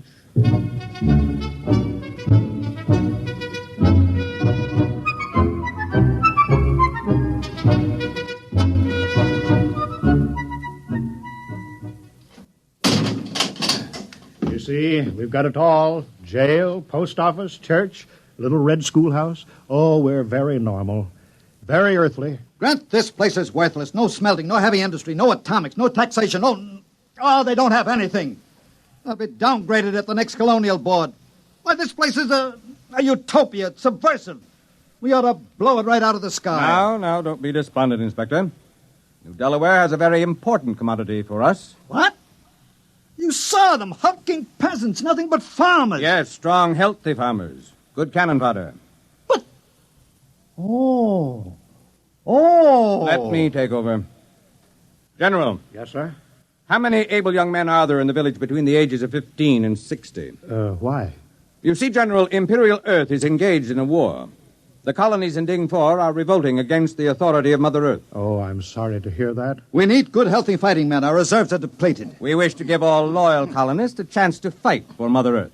We're sure you won't refuse. Most colonies welcome a little conscription. Cleanses the blood. Reduces crime. Crime? Oh, I thought that would come up. We've taken care of that. I appointed... You see, Grant? 60, 70, perhaps 100 recruits. Not such a waste of time coming here after all.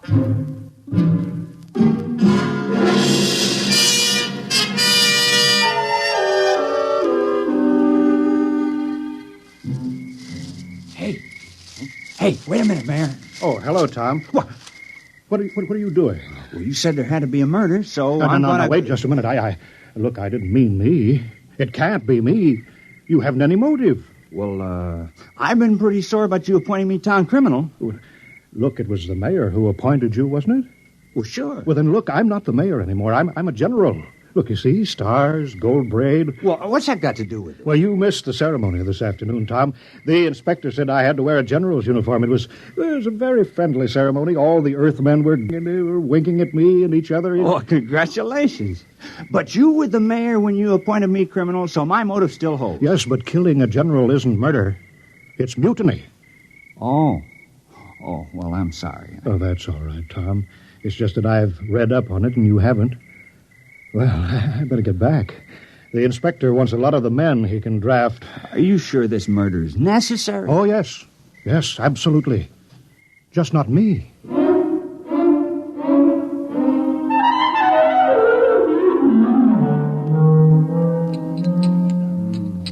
No luck, huh, Tom? I just can't do it. Ed, I can't kill anybody in the village. I grew up with them. I've worked with them. I've drank root beer with them. I don't have any motive for killing any of them. Well, Tom, you have to commit a murder. You don't want to let the village down. Wait a minute. I got an idea. Ed, suppose I kill the inspector. What's your motive? Oh, it would be a very terrible crime. I'd be killing for glory, for fame, for notoriety, and it'll show Earth how earthy New Delaware really is. Well, they'll say crime is so bad here that a criminal actually killed their inspector on the very first day. Yeah. How are you going to do it? Well, one of those soldiers got drunk on a bottle of your Keebler juice, and I stole his gun. Well, I better get going. I'll wait for him on the path between the mayor's house and the ship. Yeah, good luck, Tom. Yeah, thanks.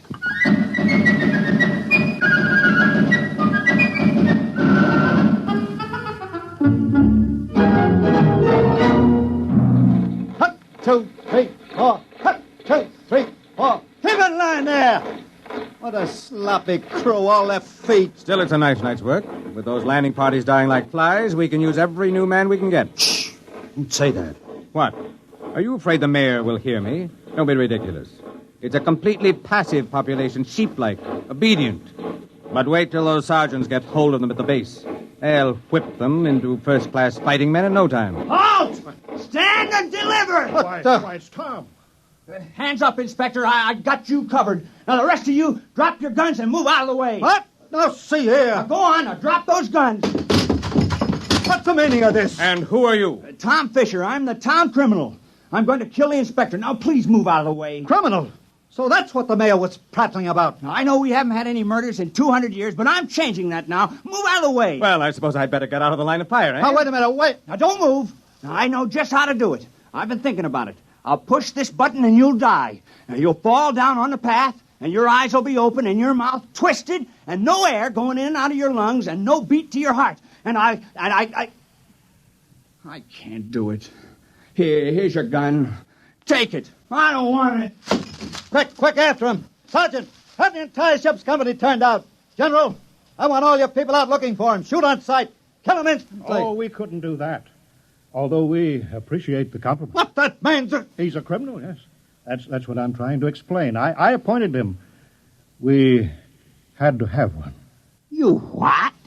You mean you had no criminals? Well, No, I'm afraid not. I'm terribly ashamed. You see, we knew how uncivilized we were, and that's why we did it. I'm dreadfully embarrassed that Tom couldn't handle the job. Why did you give the assignment to that particular man? Well, I figured if anyone could kill, Tom could. He's a fisherman, you know. It's pretty gory work. And he wasn't able to kill the inspector? Well, we just haven't had to kill anything for 200 years except fish. The only animals on New Delaware are small grass eaters, and they're not good to eat, so we never kill any of them. And the rest of you would be equally unable to kill? We wouldn't even get as far as Tom did. I want that man found and... Forget about it, Inspector. What? We'd better get away from here. You want men in our army who can't kill? Think of it. The morale problem. The possibility of infection. One man in a key position endangering a key ship, or maybe a whole fleet, because he can't kill. It isn't worth the risk, Inspector. Yes, sir. I see what you mean. Order your troops to get back to the ship. We'll take off at once.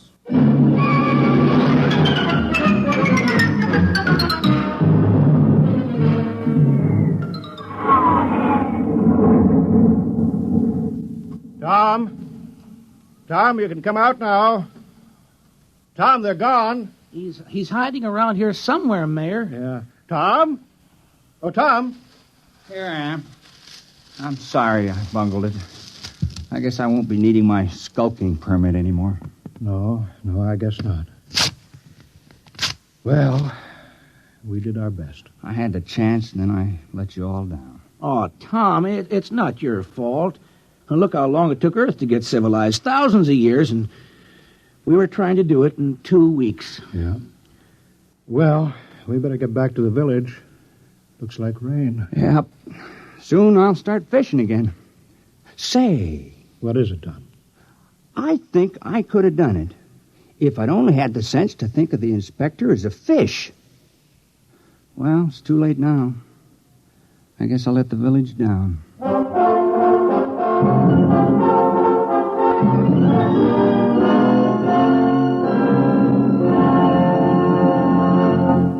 Fred Collins again, and I'll have a word for you on tonight's X-1 in a moment.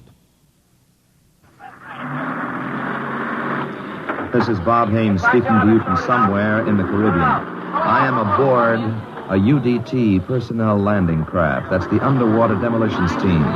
We are right now on our way out to rendezvous with United States submarine Sea Lion. Monitor took you there. Some men go over Niagara Falls in a barrel. Some people sit on top of flagpoles.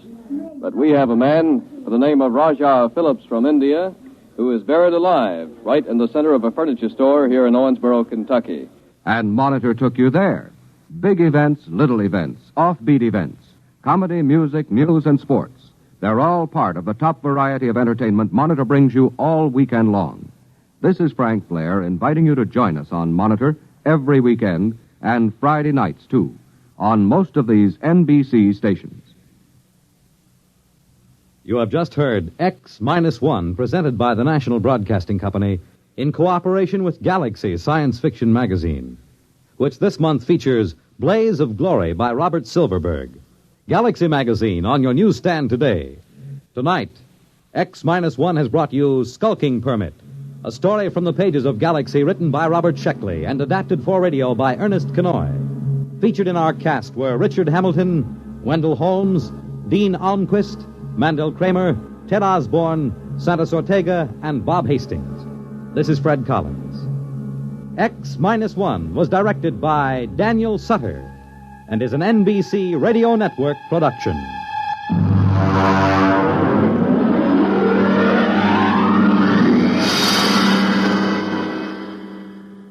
"68 years ago, July 4th, 1957, X-1 on Classic Radio Theater with Wyatt Cox. Visit our webpage at classicradio.stream. Up next, The Couple Next Door.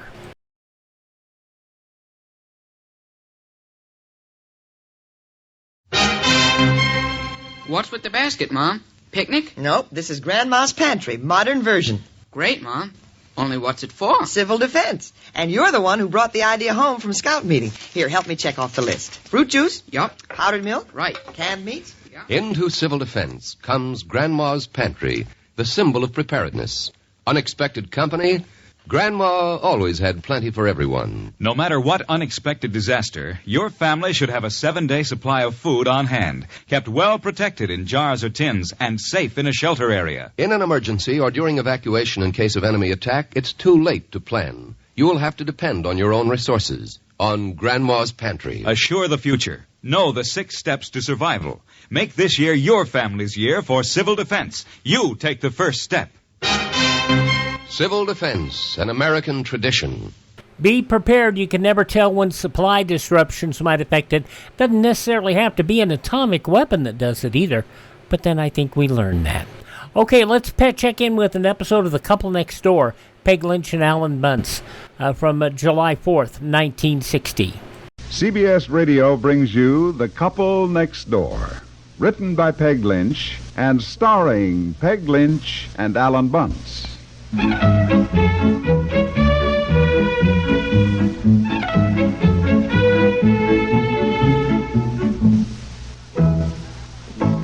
I said, you know, Brent was one of the things I know, yeah. Honey, come on downstairs. I'm home. I certainly know you're home with all the car honking and singing that was going on. Don't you realize it's 2 in the morning? Boy, wait till you see what I brought home. Come on, Fred. Bring in my great, big, beautiful baby. Bring him in. I got him. Careful now. Don't drop him. Now, listen, I'm carrying him as if he were pure gold. Yeah. Where'll I put him, Mr. Isaac Walton? Well, let's see. Let's give him a place of honor. I'll put him on the sofa. There. Why is he a beauty? How about it, huh? I gotta hand it to you, pal. Greatest bit of angling I ever saw. The way you played him along. Finally hauled him in. I tell you. That one moment there where I thought I'd lost him. Yeah. Boy. But you played it smart. You really did. Yeah. Do you realize it's 2 in the morning? It's one thing to go on a weekend fishing trip, but when you're going to be this late... Come on downstairs, will you, honey? I got a surprise for you. I can't come down. I have my hair up. Oh, darling, Fred has seen women in curlers before. Put something around your head and come on down here.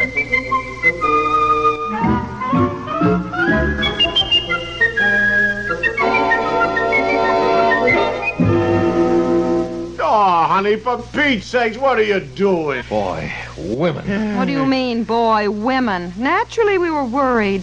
None of you men phoned your wives, and with all this 4th of July traffic, I mean, that's why we were so late, honey. The roads were jammed. We did stop to phone several times. We couldn't even get a phone.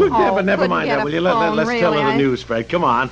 You ready? Now, brace yourself, honey. Brace yourself. I got a muskie. You what? I got a muskie. You gotta do what? Oh, gotta do what? I went fishing and I caught a muskie. Oh. Uh-huh. Is that good? Is that good, she says. I heard her. Again, I say, women. Well, I don't know one fish from the other. Don't get so mad at me. When I was little, I fished with angleworms and a pole, and I just caught sunfish. No, I caught something else one time, too. What was it? I don't know what it was. Listen, Listen, I was just fly casting. I was just casting for bass, you see. We never dreamt that there'd be any muskies around. Did we, Fred? No, and I tell you, when he grabbed your hook... What is that awful-looking fish, dear? The awful-looking fish with a square head with what looks like antennas. Honestly, it scared me so I dropped the pole in the water. I was just a kid. What do you call those fish? I don't know. Anyhow, listen, will you? As I said, here I was just casting for bass. See, when all of a sudden... Bullhead, that's what I call it. All right, okay, bullhead, fine. Listen to what I caught, will you, honey? Anyhow, all of a sudden, wham, he grabs his hook, and Fred, sitting here, Fred here yelled, "It's a muskie!" Yeah, it's a muskie, I yelled. Yeah. Tell her what I caught him with. He caught him with a bucktail fly on a number 8 hook. Oh, uh-huh. Well... Honey, guess how much he weighs? Oh, well, dear, I wouldn't have any idea. Guess, just guess. 50 pounds? Oh, no. I mean, he weighs 21 pounds and 6 ounces. Oh.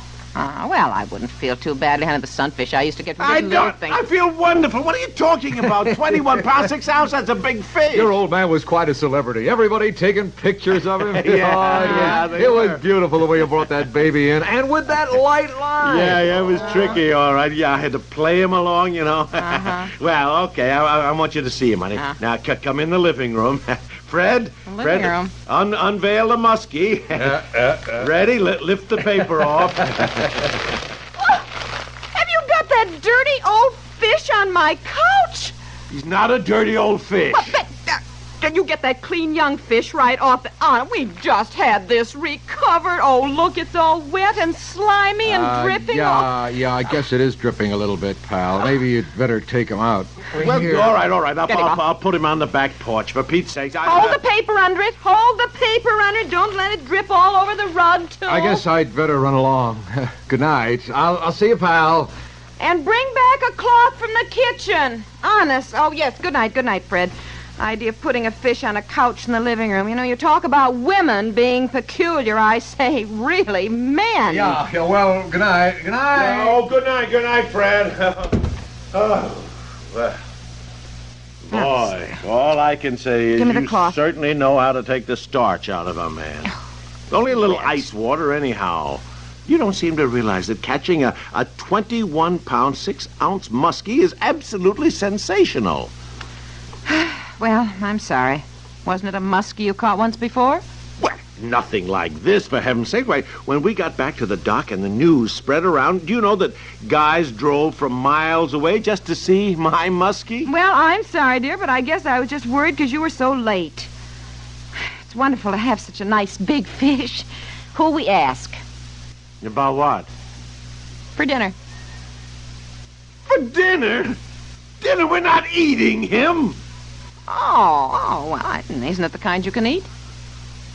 It is not the kind that you eat. It's the kind you stuff and put on a plaque and hang on the wall.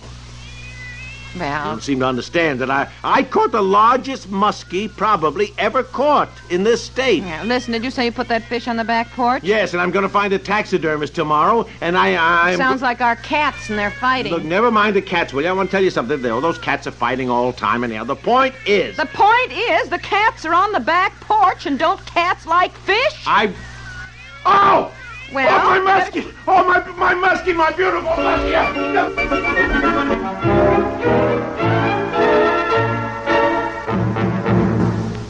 More from the couple next door in just a moment. Laura, Mrs. James, and I both say you're the best housekeeper we know. You wouldn't say that today. I'm getting ready for the painters.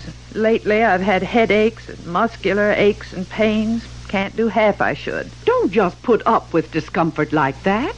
For relief, try Doan's Pills. Good advice. That's Doan's Pills, an analgesic and mild diuretic to the kidneys. Nagging backache, also headache, dizziness, and muscular aches and pains may come on with overexertion, emotional upsets, or everyday stress and strain.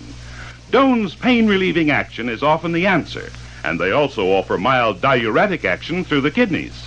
So if nagging backache is making you feel worn out, tired, and miserable, with restless, sleepless nights, don't wait. Try Doan's Pills, used successfully by millions for over 60 years. See if they don't bring you the same welcome relief. Get Doan's Pills today. To save money, buy Doan's Big Economy size.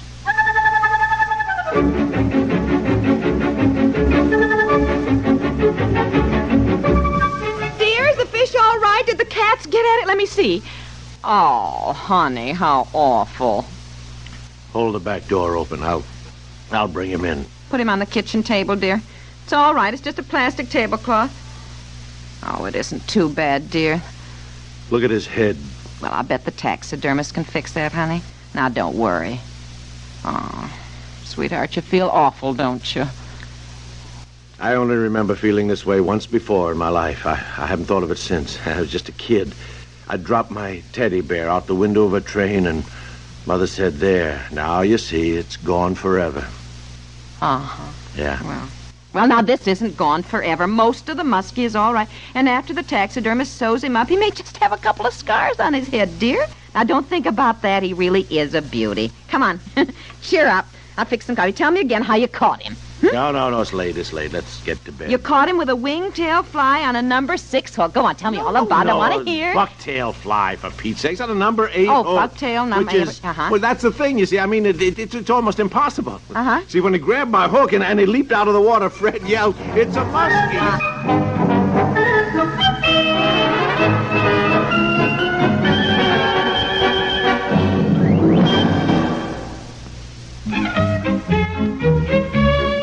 The Couple Next Door stars Peg Lynch and Alan Bunce. From Independence Day 1960, 65 years ago, The Couple Next Door. Join us tomorrow when we'll get to Gunsmoke and Have Gun Will Travel and Escape in 2000 Plus, and an episode of Dear Adolf, A Letter to Hitler. Thanks for tuning in to Classic Radio Theater. I'm Wyatt Cox.